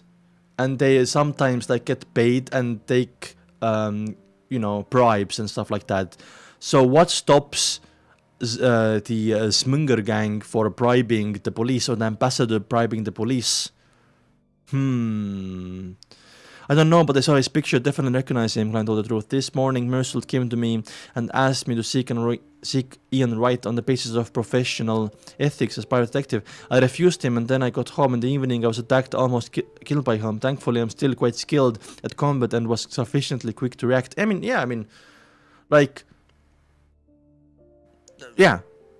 That's it. Because, this is the truth, and this is... Why would you lie about anything here? Only just hide details, like you were fighting in the bathroom all the time and, you're both beyonders. You don't have to say that. The sergeant thought for a moment and asked for details of the fight. Klein recounted the fight from beginning to nearly its entirety, changing his premonition to reaction, then changing the contract template they had thrown in the fight into a dagger that Meursault had dropped. Exactly! Oh my god! Yeah, follow us back to the police station and wait for autopsy results. The results of the on-site investigation and injuries from the relevant parties involved. The sergeant thought wasn't on the case anymore, clearly acting rather pre-functionary. The sergeant is thinking about the ambassador, I guess. Right now he only had one thought in his mind, that there was an important case involving foreign ambassadors. He had to report immediately. In his days, he only thought of a question and quickly added, "What's your faith?" Oh shit. Is this important? God. God of Steel Machinery. Oh my god. Klein replied without hesitation. The background headquarters of Search of Storms was in Sherwoodboro, so cases involving Beyonders were often referred to them. With one exception, the people involved were not believers of those storms. Now, the Nighthawks don't get involved. That's so smart from Klein, man. In order to not encounter the Nighthawks, Klein had no choice but to let the goddess down. The goddess frowns. The goddess is... the goddess understands, right? Anyway, that was so cool. Oh my god, interrogation. Klein is gonna get fucking interviewed by the police. I still wanna see the interview between like Force and Klein, or like Klein and Chio, to recruit them to the Tarot Club. 330, let's go. I'm so excited, dude. It's gonna be so peak.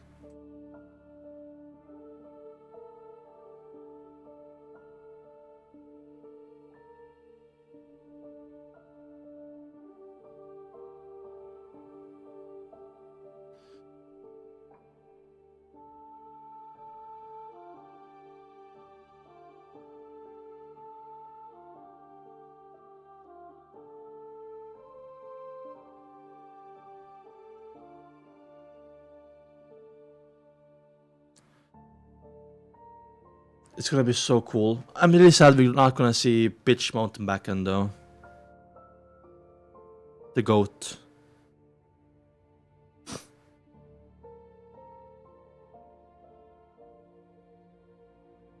Anyway. If he says never right, he's forced to meet Nighthawks, exactly.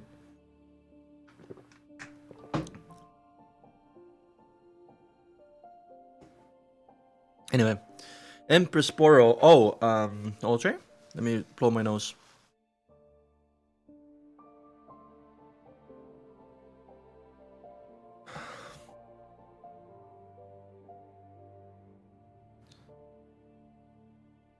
Biggest fraud is Roselle. Okay, let's go. Let's see Audrey.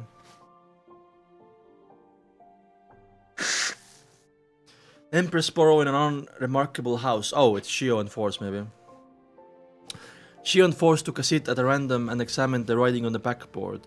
Like always, Mr. A was sitting quietly, alone on the sofa, at the front of his hooded robe, looking down at the crowd from his high vantage point. I kinda have a suspicion that Mr. A is from the Aurora Order, even though, like, abbreviations of, like, Mr. A, Mr. B, Mr. Z, Mr. whatever, right? It's very common. But I don't think it's a coincidence. Unremarkable house, exactly. Sequence 8 Sheriff Potion Formula, 450 pounds. Shio silently read the familiar content as she inwardly set out a sigh of relief. Let's go! We're gonna get Sheriff! Let's go! The situation was she feared the most was the lack of a seller when she initially amassed the money with a great difficulty. I received 400 pounds from the split plus my original savings of 150. That's enough. However, I definitely need a huge amount of money from the main ingredient. Ah, right, maybe I can change the circles and see if there are any beyond. Oh my god! By the way, good reason for Shio to join the Tarot Club is to get ingredients and trade info for ingredients, right? Because she's a brokey. Her and Force are a brokies. I'm just saying.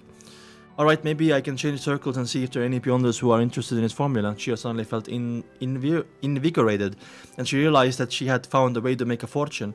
Frankly speaking, there was no way she would leak the formula if she wasn't in desperate need for money to buy the materials to concoct the potion.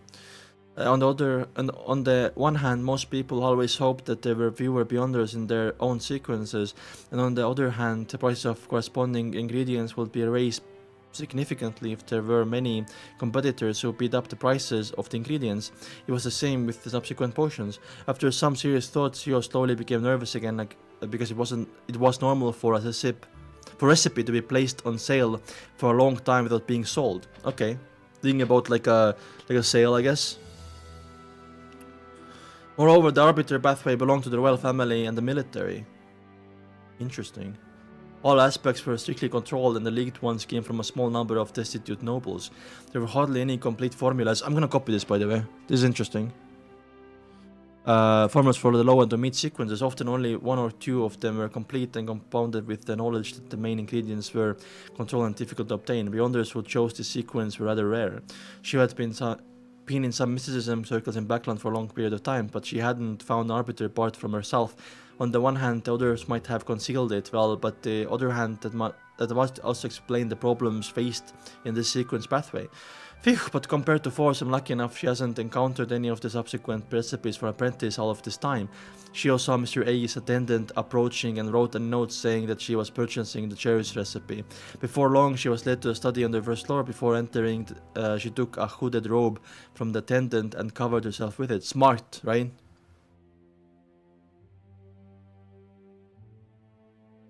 What I think is, if Shio joins, she's gonna choose Judgment Tarot card. If Shio joins the Tarot Club, she is going to choose Judgment. That's what I wrote down.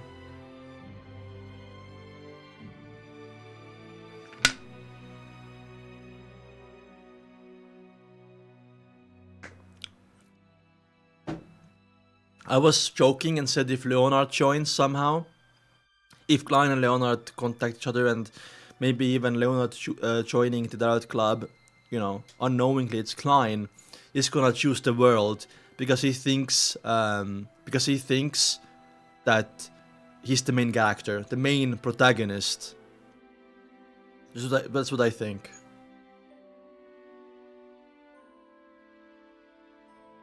Forgotten Land of God, Forgotten Land of God, there we go. Anyway.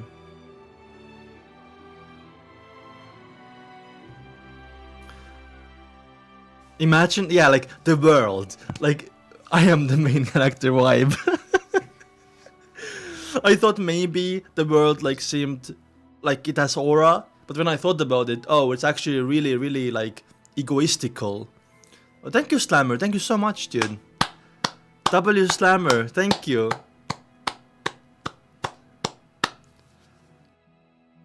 The poet of the world, exactly. There's also the wheel. I mean, if Asik comes, I think Asik is gonna choose death, of course. There's also minor arcana, but major arcana. Wait, let me just open it on again. I wanna see what Force will choose. Major arcana. Here we go. Open image in new tab. That's shitty quality. Here we go. So obviously the Fool on top, by the way. The Fool on top. We have the Magician, the High Priestess, the Empress, the Emperor, the Hierophant, the Lovers, the Chariot, the Temperance, Death, the Hanged Man, Justice, who is Audrey. Oh, the Moon! Force is gonna choose the Moon. Do you know why I think Force is gonna choose the Moon if Force joins?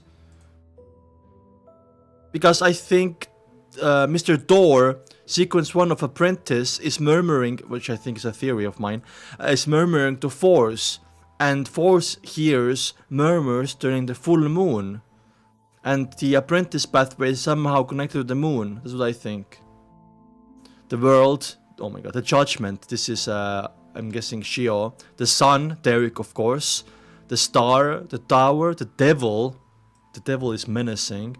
Strength, the Hermit. Feel of Fortune, Justice, the Hanged Man, yeah, the Chariot. I'm gonna actually save this image in my PC so I can find it next time quicker. Save image as, here we go.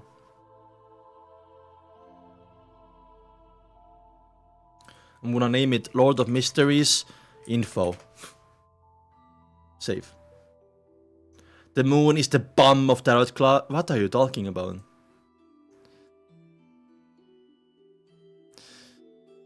I'm so excited to like keep reading because everything is so new to me, right? Volume 1, everything was old except for Chilango's arc, which was my favorite part of Volume 1.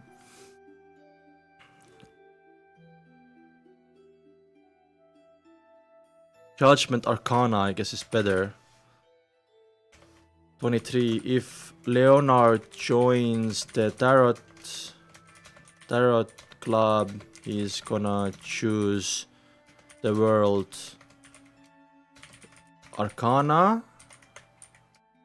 24. If Force joins the Tarot Club, she is gonna choose the Moon Arcana. There we go. Ben Gilby. I wanna battle Gilby, man. For like at least a day. I feel like he's drunk or something. He's been like hinting and spoiling and shit.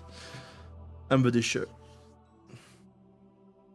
Look at the card meanings. Not right now. We'll do that when, like, I guess more people are trying to join. I don't know. I mean, some of the names are like self-explanatory, right? Anyway. Before long, she was led to a study on the first floor. Before entering, she took a hooded robe from the attendant and covered herself with it. The seller in the study was dressed in the same way, so they couldn't see each other's faces clearly. This is the formula of the sheriff potion. Where's my money? The seller asked with a hoarse voice as he pressed a piece of paper on the desk. She pulled out the cash that she had long counted numerous times and pushed it to the seller. After checking the authenticity of the notes and the total sum, the seller finally released the potion formula he held. She immediately took one step forward and grabbed the note. Her eyes swept straight to the main ingredients as they were of great importance. A pair of terror demon worm eyes. Silver war bear's right palm. What the fuck is those things? Beyond the items I know of, but I've never seen them being sold. She sighed and walked out of the study and took off her robe. Back in the living room, she sat beside Force. Having fulfilled her wish, she slowly began to worry about the unknown honor her name and the evil spirit that might be haunting her. 10, no 20, no 30 to request for someone skilled in exorcism to do a purification ritual for me. That's so funny. Chio made up her mind after exchanging a few whispered words with Force. She beckoned for Mr. A's attendant. After the end of the free communication break, she saw her request appear as an additional entry on the blackboard. Suspected haunting of evil spirits, requesting the help of a friend who specializes in exorcism, 30 pounds. After a while, Mr. A's attendant came to the two of them and quietly invited them to the living room on the first floor. There was a man wearing a white mask inside. He looked at the two people who were wearing loose robes that concealed their genders and chuckled. Oh, let me introduce myself first so that you won't doubt my ability. Oh, it's gonna say like, oh, you're a woman. What's gonna make them believe them, right? No, we trust Mr. A. Gio, with her hood over her face, said before Forrest could open her mouth. She deliberately suppressed her voice to prevent her childish voice from revealing her identity. Ah, I see, yeah. The man with the white mask spread his hands and laughed. This is my habit. I'm a believer of the sun. Ooh, as you know, this is not common in Backland or the entire kingdom. It is only through moments like this that I can live as my true self. To the great conflict between the Church of Eternal Blazing Sun and the Church of Storms, the former had never been able to obtain the right to proselytize in the Lone of Kingdom. So, worshipping the sun is banned or like not looked upon.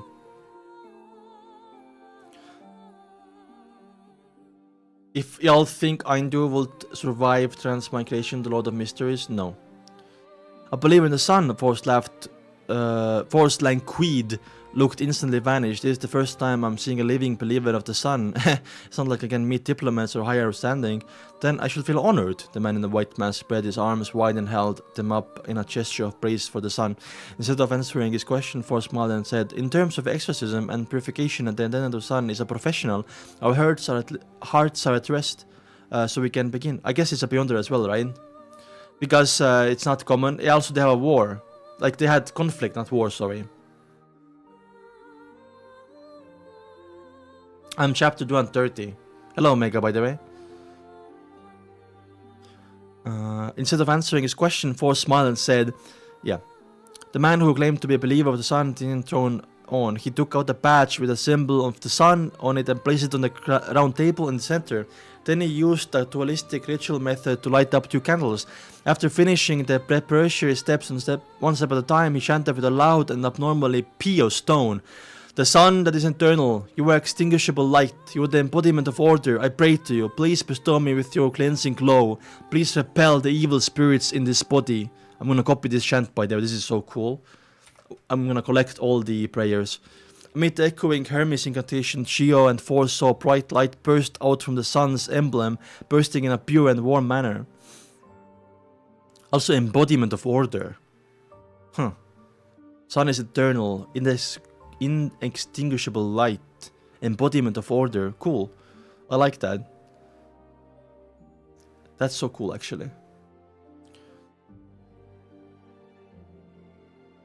It was endless like the tide, and the light surged towards 2 of them, engulfing them simultaneously. Nearly a minute later, everything was restored to normal. All Gio and Forrest felt was warmth, finding the warmth very comfortable and relieving. So, it's a beyonder, right? Maybe sequence 9 sun. It was like soaking in hot spring or having gone sunbathing. Sorry, sequence 9 bard, not sun. My bad. Sheriff Borough. Okay, let's talk about this. So, Gio bought the Sheriff potion. Now she needs ingredients, though those ingredients are not going to be sold. So I think when she gets the opportunity to join the Tarot Club, when Klein is going to promise her that she can trade like ingredients and stuff, and it's like a beyonder circle, and maybe when also she realizes that Audrey is in the Tarot Club, I think she's going to join, right? Now, my question is, did this exorcism work? I don't think it worked. I think the crystal in the grey fog for Gio is still in the grey fog. So the fool can summon her anytime she wants. The fool can summon her anytime he wants, because he already summoned Gio once to the grey fog for a second to like confirm that not to confirm but to like save basically the crystal there, so you can do it again later. You can't cleanse God's power. You can only cleanse evil spirits. The aura farm. The fool loves aura farming, man. When the fool was laughing after Meursault got killed, or he killed Meursault, it was actually aura farming. He wasn't going insane. He was aura farming, sure, right? Sherwood Borough Rice Police Station. Rice Police Station. Okay, so this is the interview, or like integration. I can say integration, by the way. Interrogation. whatever. That wasn't aura farming. Yeah, it wasn't. It was going insane. I was like, wink, wink. Or he was losing his sanity, sorry. I was just saying some people might think it's aura farming. People who are brain rotted, you know? I remembered old Neil from Enforcement. Yeah, but that's still like losing his sanity, though. That's still like losing his sanity. It's not like, you know. Also, he was acting as a clown. Yeah, true. True. Remember, like, over-accelerated facial expressions and unexpected things that a clown would do? That's true. But I don't think that was on Klein's mind. He might have been acting there when he was laughing. Do you think he was actually, like, thinking about acting?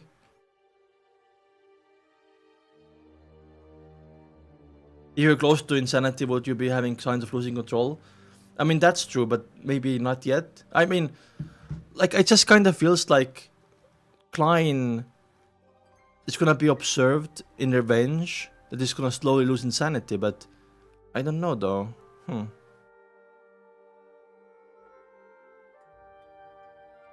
He always acts. Oh, true, but yeah. I mean, Klein has strong mental then. I don't know. I don't think Klein has digested clown yet. No, Klein hasn't. Klein hasn't digested the clown potion.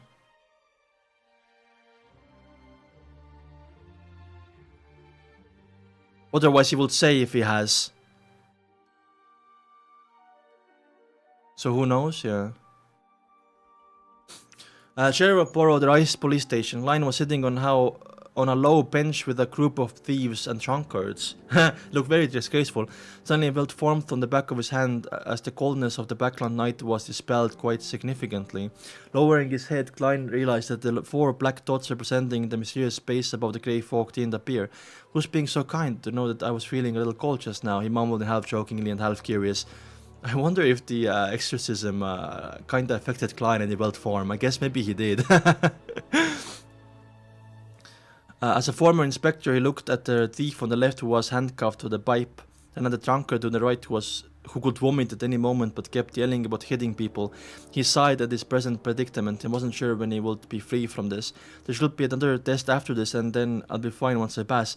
I hope the police will have their attention to the ambassador and the Zmanger gang and ignore my origins as a puny detective. In theory, there's a high chance for that, as long as Mr. Sammer, Mr. Jurgen, and others don't say anything of interest to the police. Yes, they have only just met me, so it's impossible for them to know too much. Okay, they probably asked the neighbors, right? They probably asked the neighbors as well, and like if I was the landlady and I knew that, oh, I know like this is bad, but I will kick out the tenant. Even though like tenants have rights, right? If I was living next door and see if there's assassins going against my tenant, I would be so scared for my own life, no? Meursault's beyonder characteristics was taken away by me and was hidden above the grey fog. He didn't leave behind anything strange, so one could be able to discover that he used to be a beyonder and have questioned about my strength. More than an hour has passed. I don't think there are tenant rights in London Mysteries. Yeah, that's so true, by the way. I criticized Dewey well. I will never be a landlord, so I can just make hypotheticals in my head, you know? In self-encouragement, Klein saw the officer with the short, brownish, yellow beard walking in towards him. No, like, I was actually thinking, if I was Sammer, or was Sammer, right? Sammer, I will to kick them out, so I'm thinking maybe Sammer is gonna kick Klein out when Klein goes back to his house, you know? That's what I meant, yeah. In a self-encouraging, Klein saw the officer with a short, brownish, yellow beard walking towards him. Sherlock Moriarty, come with me to the interrogation room. The sergeant said without further explanation. Here it comes. Klein stood up and followed. I mean, at least Klein's acting is very skillful. After going around the corner, the sergeant stopped in front of an iron door and gestured for Klein to enter. Klein took a deep breath before exhaling. He yanked the handle and opened the door. It was a small room with a thick walls and a small table in the middle. There was chairs on both sides of the table. Under the elegant gas lamp illumination, Klein identified the interrogator as a man who wore a black shirt, a rather uncommon sight. Why a black shirt? Not a uniform, a black shirt? He didn't wear a vest, but wore a black coat that wasn't part of the usual formal attire. He had thin eyebrows and cold blue eyes. His face was cut, looking rigid while lacking any gentleness. Oh, there might be torturing going on, right, during this time. Torturing was allowed. So a lot of, like, interrogators, I can't say that word, they would, like, torture their, the suspects to get answers, right? The man pointed at the chair opposite of him and said in a deep voice, "I ask you, you answer." Before he finished the sentence, Klein felt an unimaginable suppressive force on him. He felt that an electric current was tearing through his mind that lasted at least at his soul with a barbed whip. Oh, is he a beyonder maybe? Or is Klein just freaking out? This feeling was painful and numbing, as though it stemmed from deep within the brain. It was barely irresistible, and all he could do was tremble and have his knees buckle. Klein nearly fell to the ground as he hurriedly held onto the table and sat down. His temples felt dropping pain. Yeah, this guy is a beyonder. This is a sort of beyond their powers. Ordinary people might have thought of it as a psychological problem caused by nervousness and the authority of the interrogators opposite of them, but Klein had clearly identified that this was the result of beyond their powers, powers that could directly attack the mind of others. Holy shit, what is that pathway then? It's not like Dali. Interrogator. Is this an arbiter pathway maybe? Is this a sheriff? He quickly or maybe sequence 7 of Arbiter. He quickly recalled the information he had seen before and quickly confirmed target of his suspicion. Arbiter pathway sequence 7 interrogator. Yeah, I have it written down as well, I think. Wait, let me double check, guys. I think I have interrogator written down. Oh, I closed the entire internet. Okay, that's so cool. Oh, there it is, actually. Gmail. No, Drive.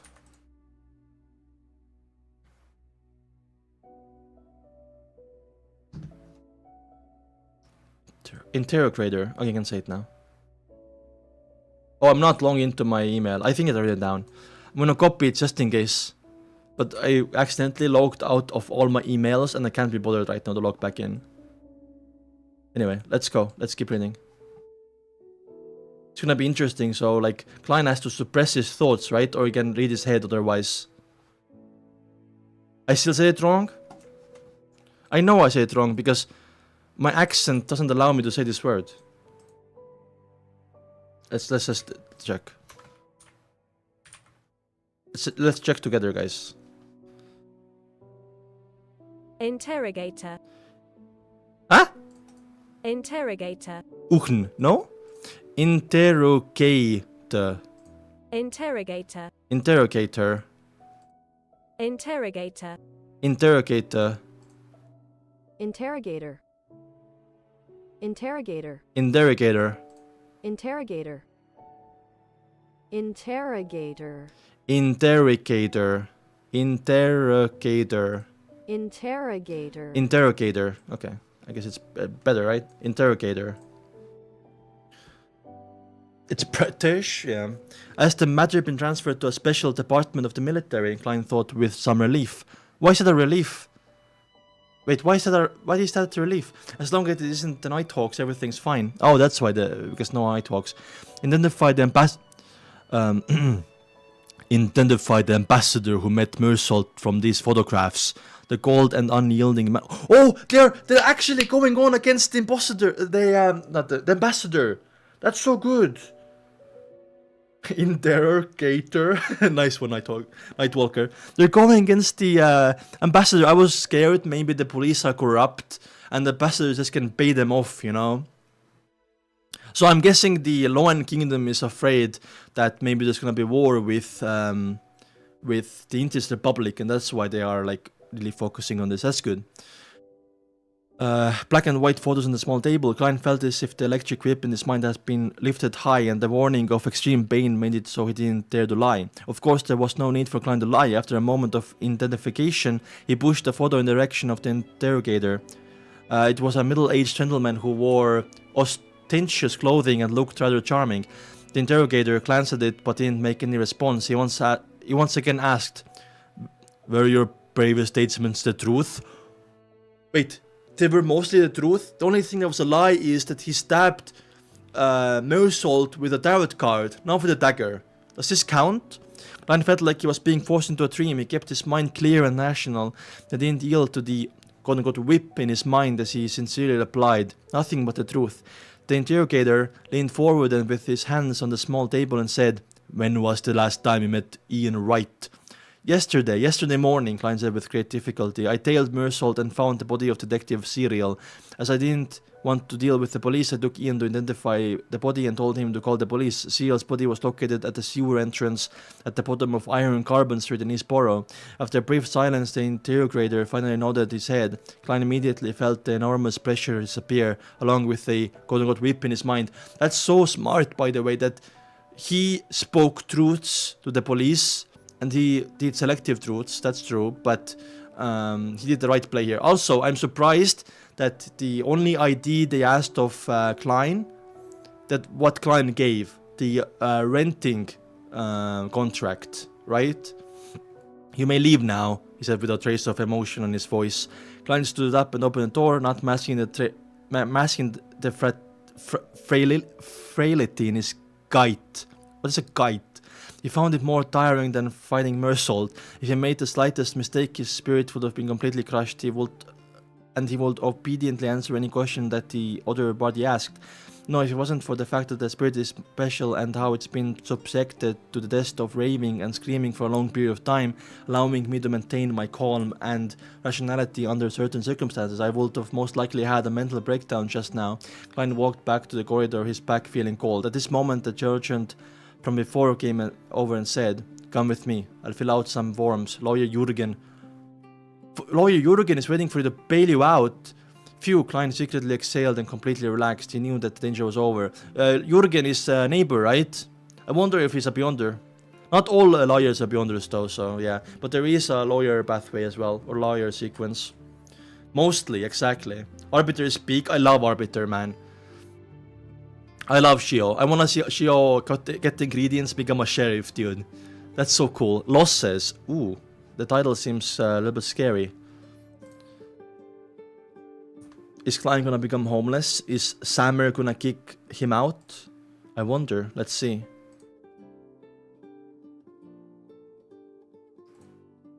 I hope not.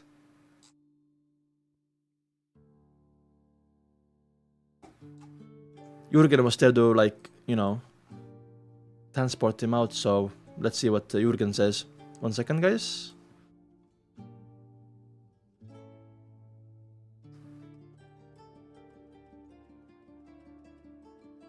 By the way, if you guys are enjoying the stream, please like the stream so it gets recommended. Also, if you haven't yet, please subscribe. We're gonna do streams multiple times a week. And we are finishing the book this year. The entire book. Yes, this year. You heard it right.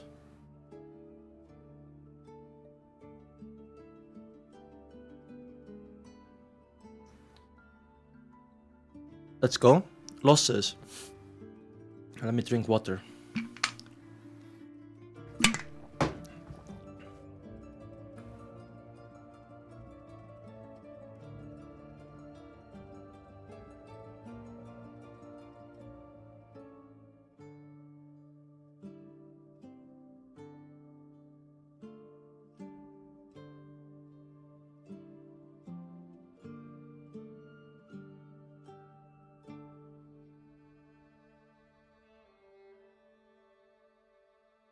Klein met Jurgen Cooper in the office at the Rice police station. This young senior solicitor was still dressed formally as though he was always ready to go at a posh dinner party. How many chapters are we gonna read? I'm not sure. He wore a black double. We already read like 7, I think, or 6. 6 or 7. I'm not joking, by the way. I'm not even joking. We started at 225, I'm pretty sure. He wore as though he was already ready to go to a posh dinner party. He wore a black double-breasted attire, a white shirt with stiff collar, a huge bow tie, and bright leather boots, which made the policeman act very polite to him. Jürgen held his half-top hat and looked at Klein with his blue eyes while saying, "The formalities are over. You can leave if you pay the bail of £10. Why does he need to pay bail? I'm guessing his innocence hasn't been confirmed yet, that's why, right? You have to like be locked up until they can prove innocence, and then, yeah, so I guess that's why the bail. Thank you. I didn't say anything more but followed the good-looking but seemingly old-fashioned Jürgen to the police station and financial affairs office that was nearby, where he fished out his wallet and pulled out 2 £5 notes. He was grateful that he had all his cash, £95 on him, whereas he might have had to borrow it from his good neighbor Jürgen. Of course, the worst-case scenario would be if he had left the money at home. Klein wasn't certain how much of that would be left after the police searched the scene, yet he couldn't put it in the world of degree folk because it was possible that he needed to offer bribes to free himself. Oh, he was ready to get bribes, man, because of corruption is heavy during this point of time. At present, many newspapers and magazines were discrediting the police as being unsupervised, violent, corrupt, extraordinary, and vicious. I mean, yeah, I didn't dare to believe it fully because police are in position of power. So if there are no like, rules in place or out of like control in place, police become corrupt really easily because they are the people to decide who to arrest and stuff. They're in position of power, so corruption goes very rampant, right? But neither did he dare to doubt it. After all, Meursault's money could very well end up in pockets of someone in the police station. After paying the bail, Klein followed Jürgen out of the police station and shivered when hit by a humid, cold wind. After the case is closed, your bail will be returned to you. Of course, you can accept them to voluntarily notify you. Yes, in a week. If no one notifies you that your presence is required back at the station, you can come here and ask for your bail to be returned. In theory, you could still get appropriate compensation, if any, from the other party estate. Jürgen walked over the carriage parked nearby. Oh, he's a lawyer, that's why he knows so much. The rain that had poured down during the entire day had finally come to stop, but the crimson moon remained hidden by the dark clouds. The only light that could be seen on the street was from the gas lamps. Alright, Klein almost believed that he would have to part with £10 forever. He couldn't help but calculate how much it cost him to take up Ian's job. He had been paid £5, but many pieces of furniture and tea sets were destroyed. True, he has to pay his landlady, right? A lot of this stuff belonged to his landlady.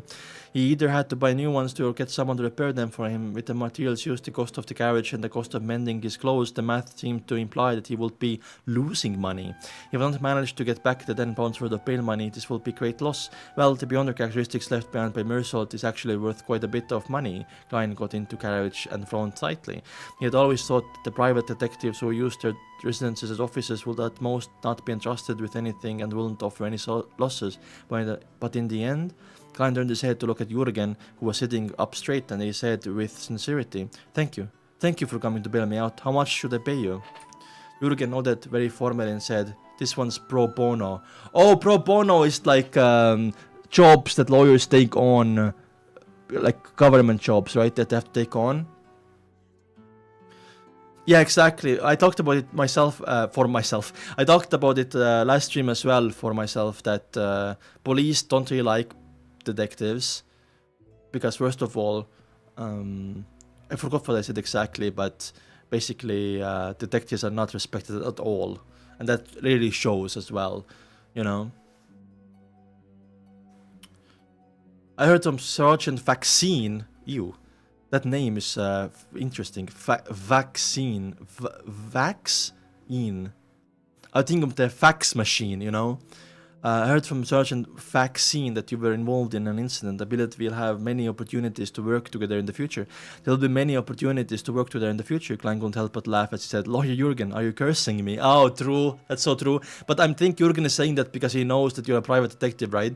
Jürgen shook his head solemnly and said, "No, it's not what you're thinking. It's very common for a private detective to have a fixed lawyer he works with." True, exactly. Yeah, sir, You lack sense of humor, even though you look rather young, Klein lampooned before saying with a smile. Coincidentally, I'm in need of a lawyer to help me draw up an investment contract. Investment contract? Jurgen asked in a slightly stunned tone. I know this isn't part of the work of a private detective, but I happen to chance upon a good investment opportunity. Klein explained simply. Lawyer Jurgen, how much will the contract cost according to your usual fees? Generally, it's based on the total amount of the contract and the level of ease, Jurgen answered seriously. The total amount is £100. The terms needed are, Klein described his needs in detail, including primitive right, veto rights, and so on. Jurgen thought hard for a few minutes before saying, £2. I'll give it to you Monday morning. Okay. Jurgen is locked in. Yeah, Jurgen wants to do a lot of business, man.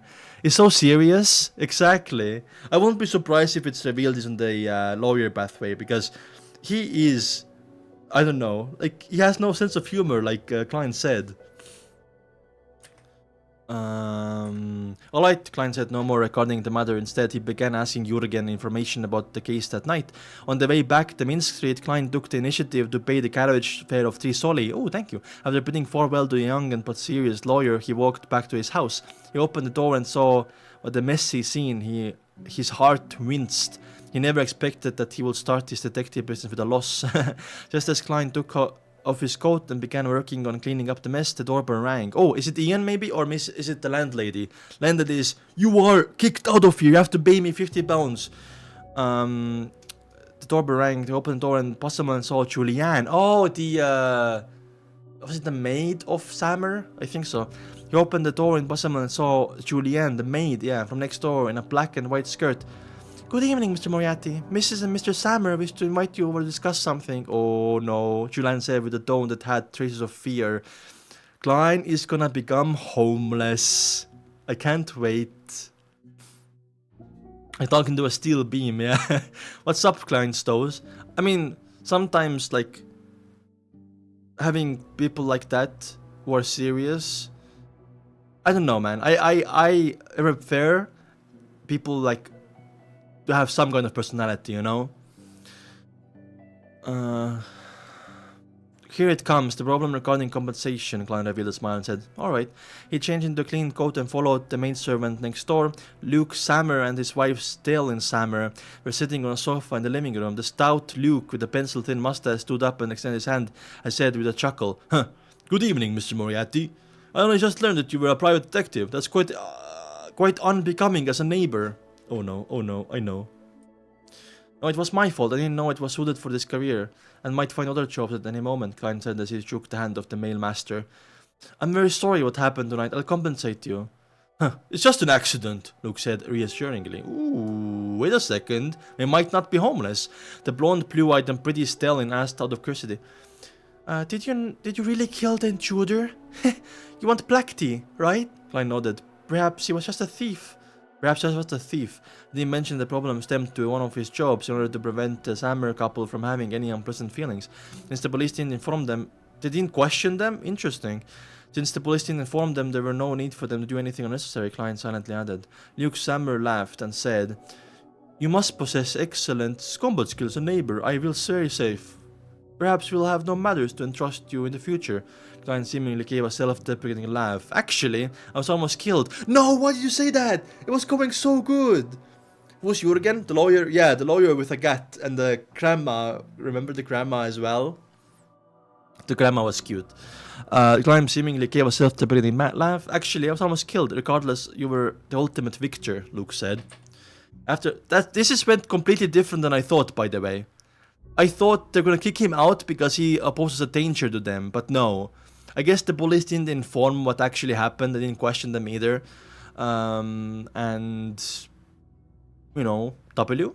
After chatting about this topic for a while, Stellin picked up a porcelain teacup and took a sip. I'm very curious about how many commissions a detective receives a week and how much can they earn. Of course, she would ask that. She wants to know if Klein can keep up the rent, you know. Klein didn't try to hide anything as he laughed. It depends on the situation, just like when there are good and bad harvests in the farms. I earned £5 and 5 soldi last week, but after last night's incident, I think I might have made a loss. As she didn't hear the latter half of his words, she continued, If you can maintain this income, you'll get a pretty good life in Backland. Here was searched up. Oh my god, this woman, last time, she's a yapper, dude. She was replaced by, like, Roseanne was replaced by Sammer, sorry, not Stammer, Sammer. At £5 a week, there's no need to travel to another room, and you can hire a maid and do odd jobs, listen to a symphony every other week, or go to theater opera once a week. You can play tennis or squash, join a reading salon, and go to a nice restaurant. Of course, you're already preparing for marriage, and you need to save a little money. A weekly salary of £5 is still a little short from being truly decent. Ugh, this fucking woman, dude. She ain't Sammer, she's a spammer, I know, right? What do you mean the grandma? She was cute? Like, she was wholesome, you know what I mean?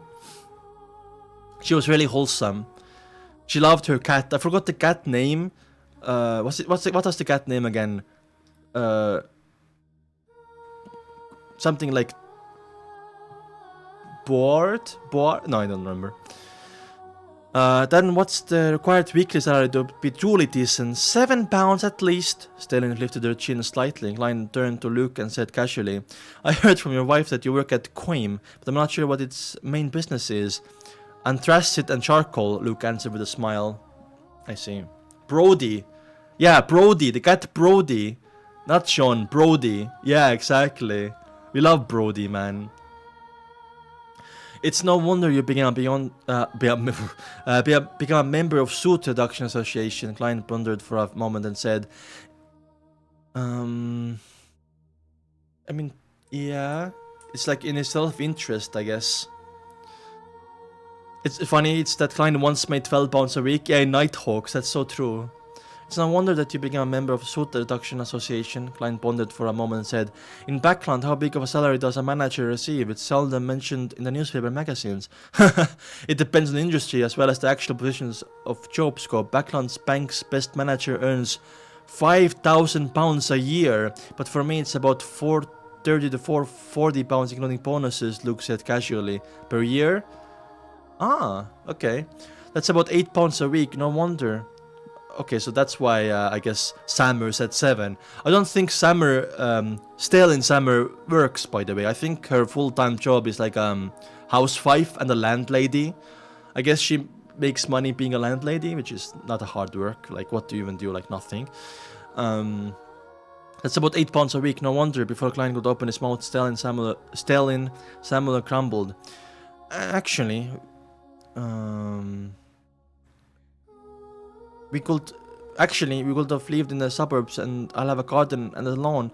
Luke will then be able to save a stable and buy a new carriage and the 2 foals he's been eyeing all this time, but he would waste too much time on his commute to work. That would be even more valuable.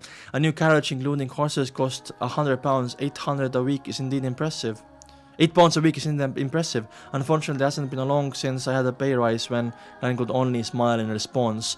That's why she needs a fucking... that's why he needs a bicycle that Klein is investing in right now. After exchanging a few more pleasantries, he bade farewell and left, sighing to himself in his heart. Mr. and Mrs. Sammer are still considered nice. If I had me and landlord, I'd have my deposit deducted and funded and asked to get lost after what happened tonight. Yeah, I mean, if they knew more that the attack was because of you being private detective, not because he was a random thief, I think they would have kicked you, you know. After returning home, Klein became laboring. He wasn't in a hurry to go about the Grey Fog to examine the warm current on the back of his hand, nor was he in a hurry to divination, because he was afraid that the military special department was still keeping tabs on him. Probably, yeah. He had to go to the bar which Ian had described tomorrow night to buy a gun, so to deal with people who might assault him recklessly in the desperation. That's cool. Why do you hate cuttlefish? I don't get it. Her full-time job is bragging about her husband's income. Exactly. That's so true. Klein even planned to find the means to hire a bodyguard, a powerful beyonder bodyguard. This was so that first he could take advantage of the opportunity to contact beyonder circles without exposing himself, and second it was because he was also afraid that the ambassador next island would have the ability to hide from the military special department. Yeah, true. I mean, like Negan, also took Negan had so many bodyguards. Although it was slightly a comical thing for a sequence 8 beyonder, a vengeful evil spirit in hiding to need a bodyguard, as safety was a paramount importance to Klein. I mean, imagine if the club members find out, you're gonna call you a fraud. If the price is too high, I'll bow to the copper whistle I'll blow to the copper whistle from Mr. Asik, which is, of course, might be more dangerous. I don't know about sealed artifact 008. After cleaning up the house, Klein suddenly muttered. After the purification ceremony ended, the man in the white mask said to Chio and Force, okay, here we go. No matter what kind of sinister spirit it is, it has already been exorcised by me. Heh, if it was reached the level of an evil spirit that I'm unable to exorcise, it would have given a response, however, there was none. As he spoke, he poured the water which had condensed on the emblem of the sun into a small metal bottle and handed it to Chio. Sprinkle it to your room and to ward off any remnants. Thank you, Chio obeyed him while feeling the pinch, but she felt a lot more relaxed. 30 pounds in the trash, by the way, from Chio. I mean, she was paranoid, so I can't blame her, but, you know, she wasted the 30 pounds and nothing changed. Aww. Moments after she returned to the living room with Force, the attendant delivered a note to them. Miss Arbiter, who has just bought the sheriff formula, would you mind having a chat in the study? I might have what you need. Oh! Someone has the ingredients? Let's see who it is. A new character, maybe? What if it's the apothecary from Tingen? He might have some ingredients. I forgot his name though. The Braveheart's Bar. Oh, where what was his name is going? Klein is going right now. So who might have ingredients that we know of? That's the only person. He's just fucked off from Tingen. I think the apothecary came here. I was thinking about him and talking about him last stream, so I think maybe it's him. I'm excited to find out though. Nightwalker didn't say why you hate cuttlefish. Please explain.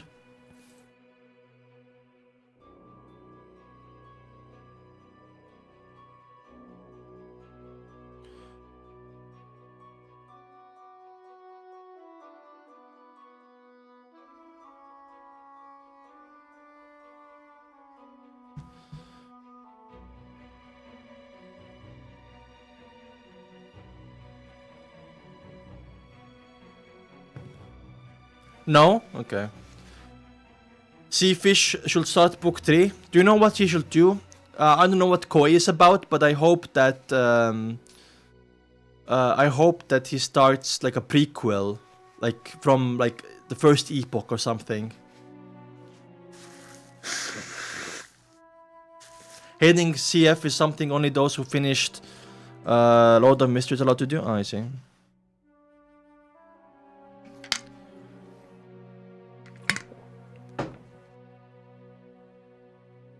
Seafish? Oh, cuttlefish, sorry.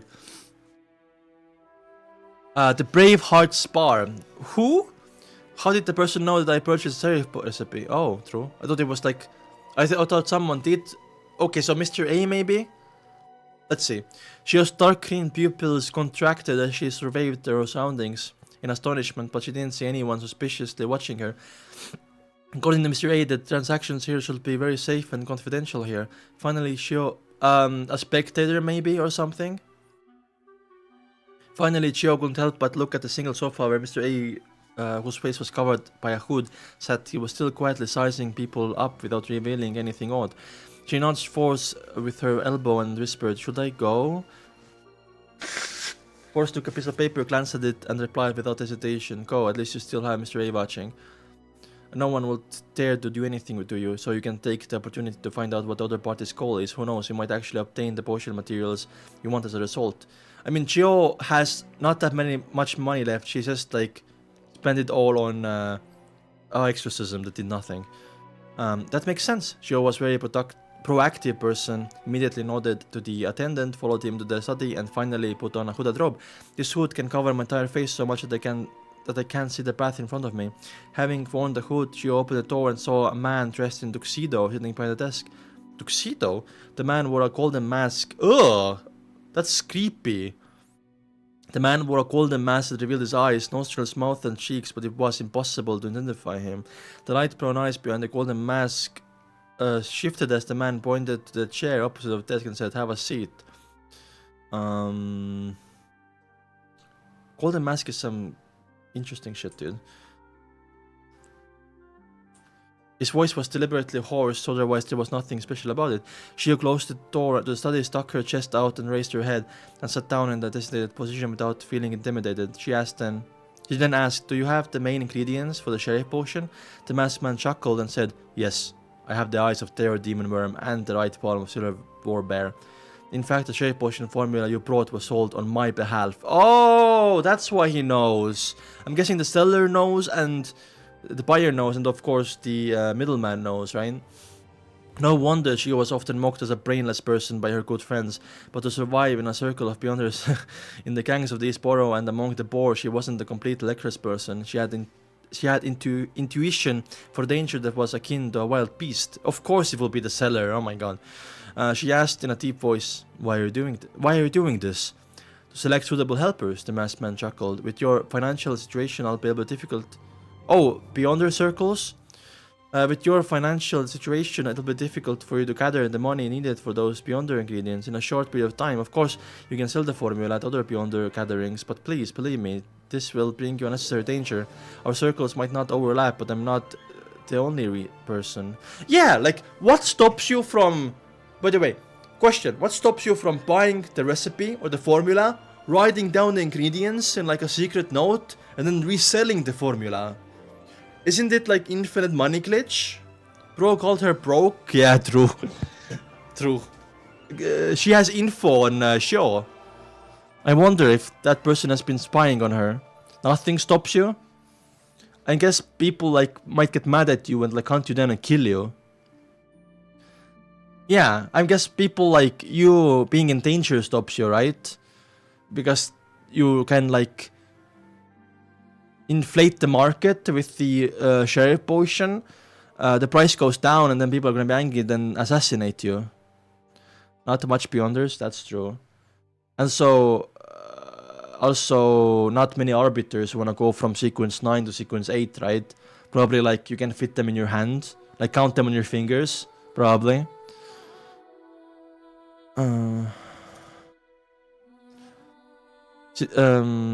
In a short period of time, of course, you can sell the formula to other beyonder gatherings, but please, believe me, this will bring you unnecessary danger. Our circles might not overlap, but I'm not the only person. Shio frowned and said, since you have such a massive organization and possess the formulas, the sheriff and arbiter potions, what do you need help? Why do you need my help? There are certain matters we do not wish to deal with ourselves. There are many reasons, but there is no need for me to tell you that, and every arbiter that embarks on the journey as a beyonder by themselves has more or less same connection with the aristocracy. Okay, I see. Yeah, that's true. This is something we need, the masked man explained simply. It seems like he doesn't know about my origins, nor is he aware of my reputation in the East Borough. Shio relaxed a little. Yeah, because isn't Shio a bum? Kes see riski see šampust ei joo? Yeah. Observer. Observer? Ma ei tea, kas sa saad minust aru, ma räägin nagu eesti keelt, aga ma ei tea, kas oskad eesti keelt, sest soome keel ei ole, on päris lähedal eesti keelele. Selles mõttes. Ma ei tea. Imelik on rääkida eesti keelt streamis praegu. Anyway, there is more than that. I mean, officials beyonder will go knock at your door. Yeah, true. Easier to track you cause you're leaving a trail. Exactly. Dangerous. Bro just hinted that she was a bit more than a bum. He doesn't know that though. He doesn't know about his origins. Shio is a bum indeed. Wait. Doesn't the bro just think but the person who sells thinks Shio is part of the aristocrat circle. Kinda is with OJ though.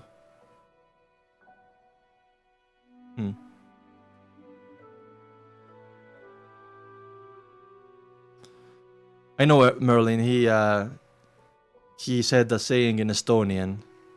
I responded to him. Anyway. The masked man continued, just treat it as additional missions beyond the Beyonders gatherings. It will give you some missions and pay you with the corresponding rewards. If you feel that it's dangerous, you can reject them. It's a fair and free trade. Once you save up enough money, you can purchase the ingredients from me. I wonder, maybe the guy knows that maybe Chio's parents are like aristocrats, but she doesn't know herself, but the guy knows.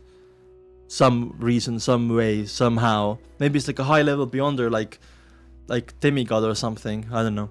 This Shio would still be struggling with her financial situation, suddenly had her heart stir. She continued acting reserved for 9 seconds before she said, "As long as I have the right to reject missions, I can consider it." Is the masked man... Wait, is this someone connected to... Is this... No, this is not Klein. Wait. We need Chio to the Tarot Club. But she's getting offered another job. A different Beyonder circle. Interesting. Suddenly her heart stirred. She continued acting reserved for 9 seconds before she asked, "As long as I have the right to reject missions, I can consider it." "No problem," the masked man laughed. "We can agree on where and how we'll meet in the future. To make you feel at ease, we'll concede the right to decide the details to you." "Alright," although Chio was still baffled and didn't understand why the other party was offering her missions to perform, she still agreed. At very least, she could identify any obvious dangers at the moment. Is this like a gang? Interesting. I wonder. I'm gonna copy this whole page, by the way. What did the guy look like? He had golden mask, light brown eyes. You can see the eyes, nostrils, mouth, and cheeks. His voice was hoarse. Okay, interesting. Klein busied himself with buying chairs and tea sets and mending his clothes the whole of Sunday. He spent a total of £6 9 solly, 69, to restore the living room, dining room, and himself to the original states. You know, it's gonna be whole ass volume. No, I'm gonna tune them. Klein busied himself. Yeah. What a loss. I hope that the police department compensates me for my losses from Meursault's estate. Why would they? Ugh, the sentences are slim since it's at best as a portion. Klein based in voices and receipts neatly in place, waiting for them to be used in the future. Of course, in terms of income, he had made quite a killing. Meursault's Beyonder characteristics was worth at least £300 or more. Oh, that's a lot, actually. The premise of all this was Klein had access to the circle of Beyonders. After dinner, dressed in turtleneck sweater, a solid coloured sweater, a greyish blue worker's coat, a cab, Klein went out once again and made 2 transfers before arriving at Iron Gate Street in the area of Backland Bridge. He saw Braveheart's bar. Ooh, Condime. He saw Braveheart's bar. After taking a few steps, he saw a seemingly heavy black wooden door and nearly 2-meter tall brawny man with his arms folded. The brawny man sized up Klein but didn't stop him from pushing open the door, but his throat moved when he heard the cheers inside. This was when the bar was experiencing a peak business. Before Klein even entered, he felt a heart wave engulf him. He could smell the strong aroma of malt beer and heard the tin. Surprisingly, he saw 2 stages in the middle of the bar. One of them was waving a rat baiting with dogs competition. Rat baiting, ew. And the other stage had 2 boxers patiently waiting for the fight to begin. The aroma of alcohol mixed with the smell of sweat emanated. Ew. Klein lifted his gold-trimmed glasses and pinched his nose. While protecting his belongings, he squeezed his way to the bar counter. Oh, he looks so out of place there, by the way. He looks so out of place. Imagine like Klein going like this, like, "Oh, excuse me. Before the bartender could say anything, he said, "1 glass of Southfield beer." Yeah, this is the code word for buying a gun, right? This was the best beer the Long Kingdom produced. Oh, never mind. 5 pence, the bartender replied like clockwork. I think the code name was something else. Klein took out a handful of coins and counted out 5 pence before handing them over in exchange for a large wooden cup of golden beer. A pint of beer. The aroma of the beer was alluring. In front of it, many beers can't even be called alcohol and can only be considered as beverages, the bartender chuckled. Klein lifted up the cup and took a swing. It was cool and refreshing, first bitter and fragrant, but later the flavors of malt burst out. It had slightly sweet aftertaste. After putting down the cup, he looked at tiny white bubbles and took the opportunity to ask, "Where is Casper's Kalinin?" Oh yeah, ask for Kalinin, I remember now. Casper's. Interesting name. Kalinin. Is this guy from the Fasak Empire? It sounds Russian. No, not Kaspar's, but Kalinin. The bartender stopped wiping the glass in his hand and looked up and observed Klein for a few seconds before putting it aside. Billiard room number 3. In the spirit of not wasting anything, Klein carried the cup and walked to the third billiard room. With just a light tap, he allowed the door to crack open. The two men inside stopped and looked towards the door. I'm looking for Casper's Kalilin. Amidst the silence, Klein hurriedly added, Old Kieser introduced me. Oh, this was the code name. Old Kieser. Ian told that to Klein, but we don't know who Old Kieser actually is. Upon hearing this, a 50-year-old man with a big nose and a linen shirt said in a deep voice, Come in. I don't think it's a Russian name, I don't know. Oh, Kalilin? Maybe it's, yeah.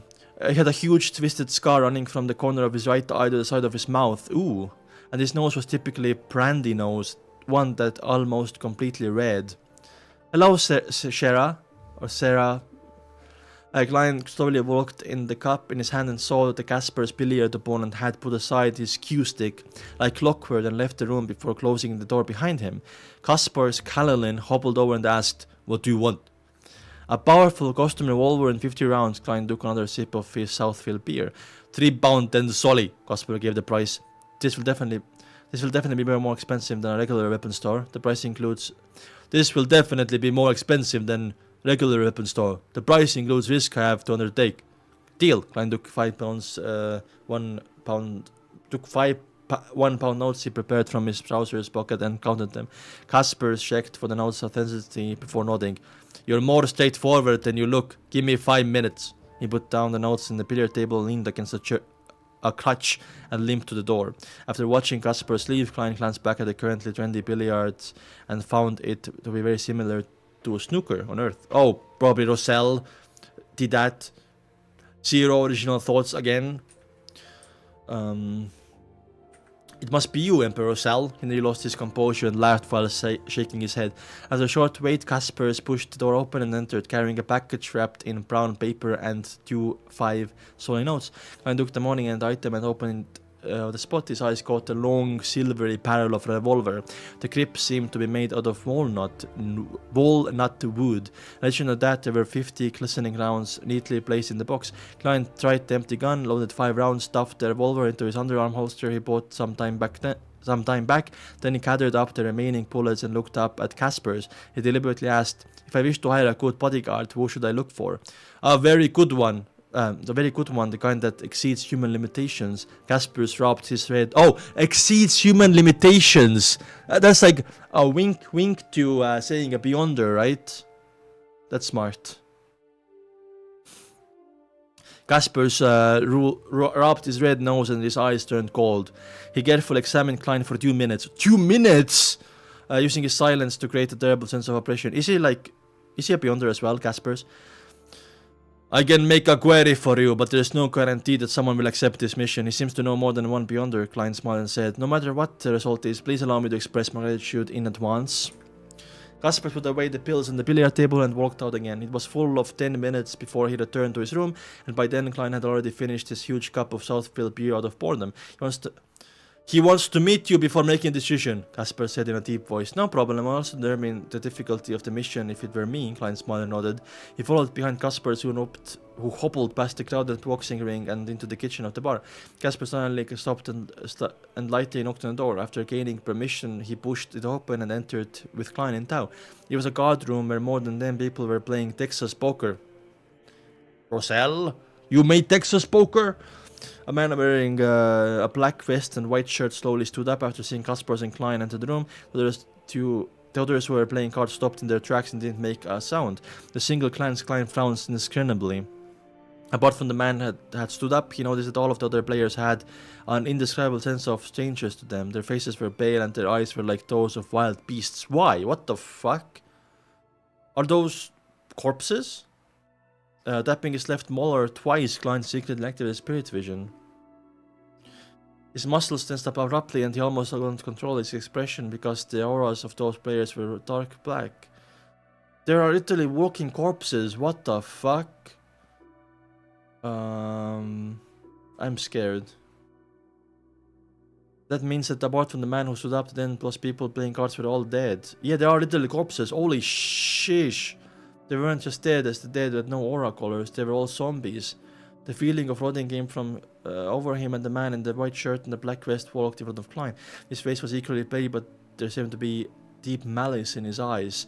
Someone on the death pathway, I'm guessing. What? Oh my god, that's scary. That sent a spine down my... That sent the chills down my spine. Bro has a fucking army in there, playing poker with himself, dude. Who is that guy? That guy's definitely not gonna be his, That guy's definitely not gonna be his bodyguard, by the way, because what do you mean? Like, that just sounds crazy. That guy just sounds too strong, no? You have like 10... These corpses, by the way, used to be humans probably as well, right? So I'm guessing he's killed a lot of people. Okay, that's actually scary.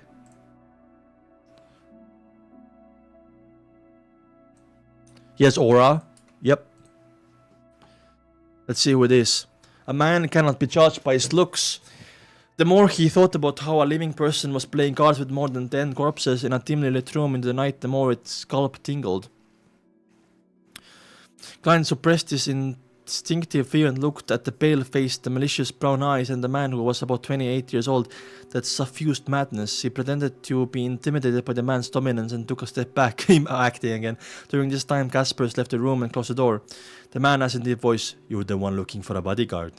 "Yes," Klein gulped deliberately. The man's strangeness made him feel fear, but also brought him peace of mind. The stronger the bodyguard, the safer he will be. But how much money will he want, though? Necromancer? Yeah, I'm guessing Necromancer might be on the death pathway or whatever. Like, imagine Klein, this guy's gonna ask for a full-time job, man. The man's strangeness made him feel fear, but also brought him peace of mind. The stronger the bodyguard, the safer will he be. The pale-faced man in the black vest lifted his chin and asked, "Why are you looking for a bodyguard? How much are you willing to pay for this?" "I know, right?" Klein didn't answer straight away. He thought for nearly 20 seconds before saying, "I'll give you the details of the mission first. Give me the price after you assess it." Oh, not a permanent bodyguard, but for a mission. I see. If I can pay for it, or if I have an item equivalent of value, we could have ourselves a deal. Otherwise, I can only give up and look for someone else.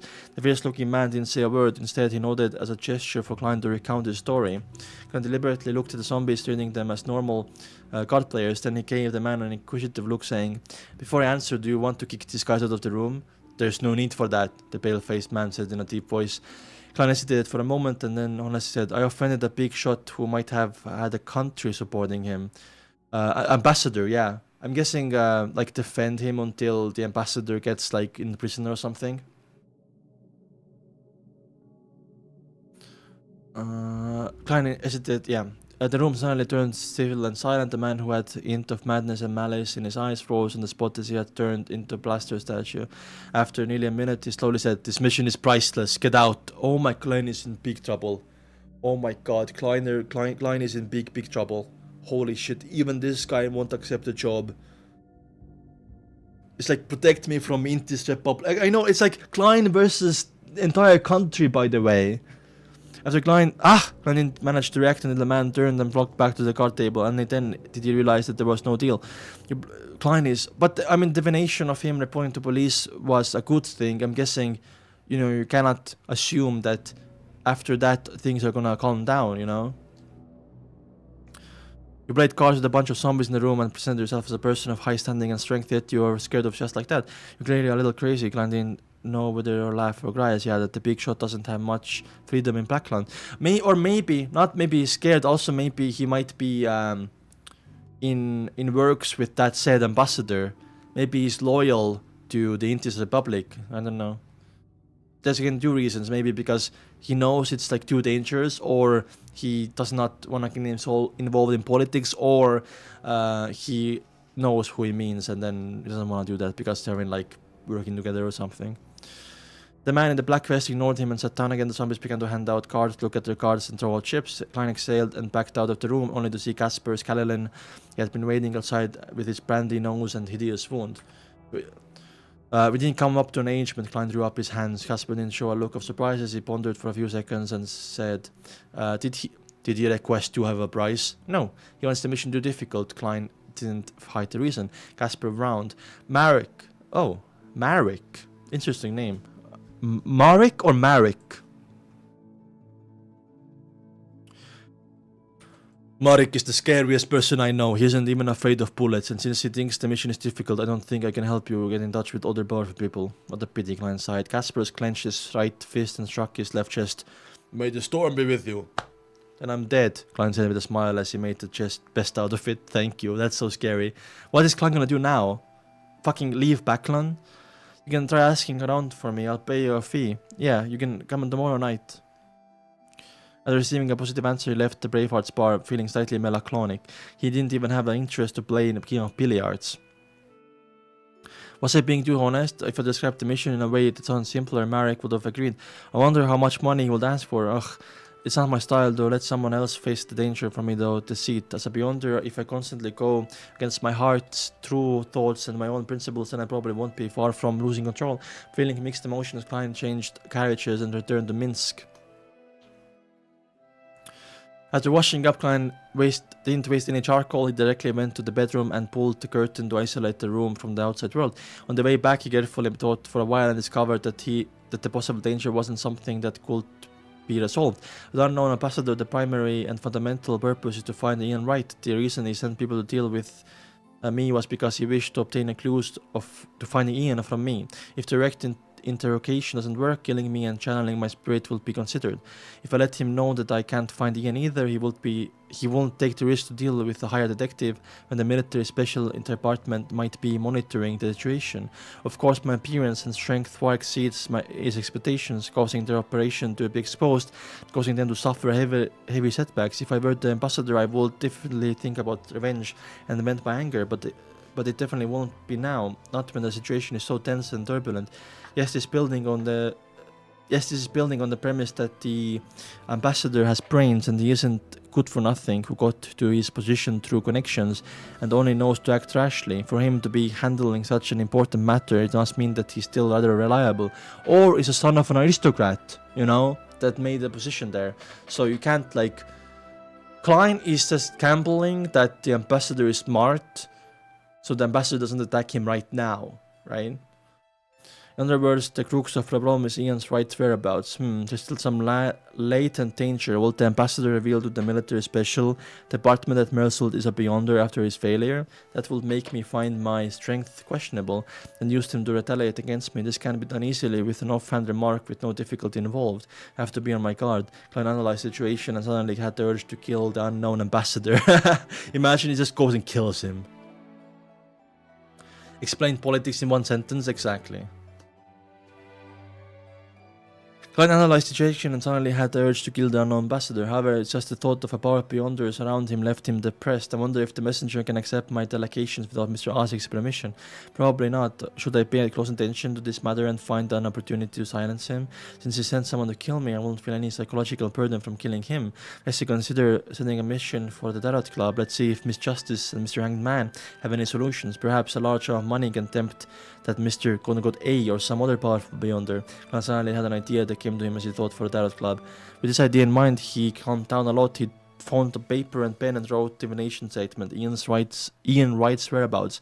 After confirming that there were no hidden beyonders in the room, Klein looked at the curtain that shielded him from prying eyes. He recalled Ian's appearance and silently read out the divination sentence before leaning back into his chair. He quickly entered a dream and saw a dark, small room in the dreamy world. There was run-down room in the dreamy world. There was a bunk bed and floor mat that 4 people slept on. Yeah, Ian is brokey.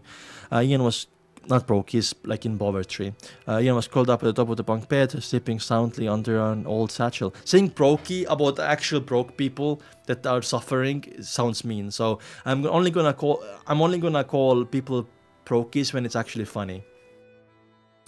When the dream shattered, Klein opened his eyes and interrupted the revelation. So somewhere in the slums, I'm guessing. Sad. Living quarters like that only exist in Eastborough and the Backland Bridge area, but it's an abnormally huge place. Even if all the police in Backland are deployed, they still wouldn't be able to find it. Ian was very careful, he didn't leave anything with me, otherwise he would be able to find him through dowsing rod divination. Also, Ian has an item that the ambassador wants that apparently Ian stole from the ambassador. We still don't know what that item is. Ian was very careful. He didn't leave anything with me, otherwise he wouldn't been able to find him through Townsend on Divination. After a few minutes of conversation, Klein picked up a pen and added a paragraph to each of Divination statements, making it an excuse. I don't know Ian's right whereabouts. I haven't seen him since he found Celia's body. Oh my god, that's smart. Oh my god. That piece of paper was left on the desk with a pen pressed against its edge. After all was done, Klein got up and went back to his bed, making a quick, less obvious flick of the coin to make sure that no one was watching him. After obtaining a negative answer, he quickly took 4 steps counterclockwise, chanting the incantation, and entered the world above the grey fog. Within the ancient and hovering place, Klein couldn't be bothered to inspect the situation around him. Instead, repeated the divination he had just done. Seeing that the negative answers hadn't changed, he stopped feeling so nervous. Raising his head to the side, he realized that the core position of the newly added crimson star had been dyed with a sun-like gold. No, it actually worked! It actually worked! Is the source of the warmth I felt? Can he undo that? Is the source of the warmth I felt? Klein spread out his spirituality and gingerly touched it in response to the prayer.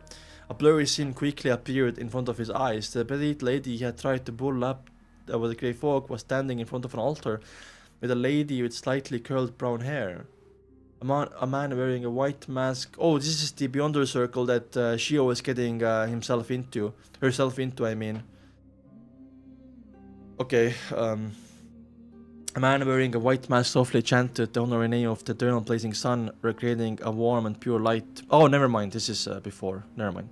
Was she trying to get someone to do an exorcism? Klein almost laughed. This is like in the past, they sing that in the past. Okay.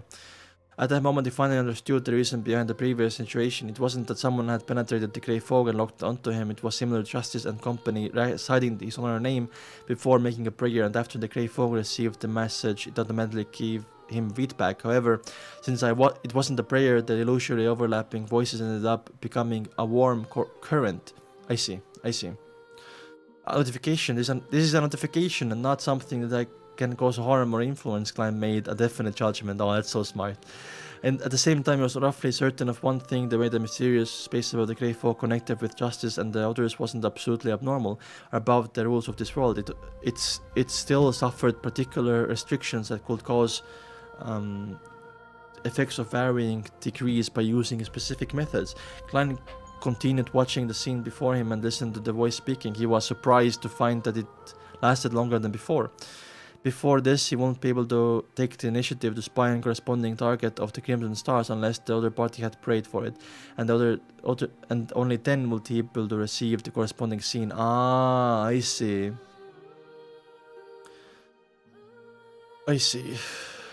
Damn, okay. In another situation where he gave his feedback, he will be able to see the scene and hear synchronized voices at the same time. However, once the response ended, he will no longer be able to gain any additional information. So we are locked right now. Now it was like watching a long video whose footage was filled with mosaicked reality TV footage. He saw the petite lady talking to a man in the golden mask in a study, heard her companions address her as Shio, and realized that she was looking for the Beyonder potion corresponding to the Sheriff potion. It wasn't until the two women returned home that Klein felt regretful that he failed to identify her address. The recording thus came to an end. Watching the gradually dissipating gold colors, he nodded his head thoughtfully. He vaguely understood why such an anomaly had appeared. In other words, the powerful purification helped me maintain the corresponding passageway. Oh my god, the purity bones actually helped Klein. I see it now. Oh, never mind, the money is not wasted. Was worth it. I wonder were I able to maintain it myself. Klein shook his head and smiled. He took out a pen and paper to continue to divine Ian's right whereabouts. That's so cool. Anyway, what are good chapters, by the way. We read 8 chapters today. I really loved it. The bathroom fight was absolute peak, by the way. Peak of the peak. I'm gonna come back stream on Wednesday, I think. Wednesday or Thursday. We're gonna do like 10 more chapters. And then next weekend, of course, as well. Right?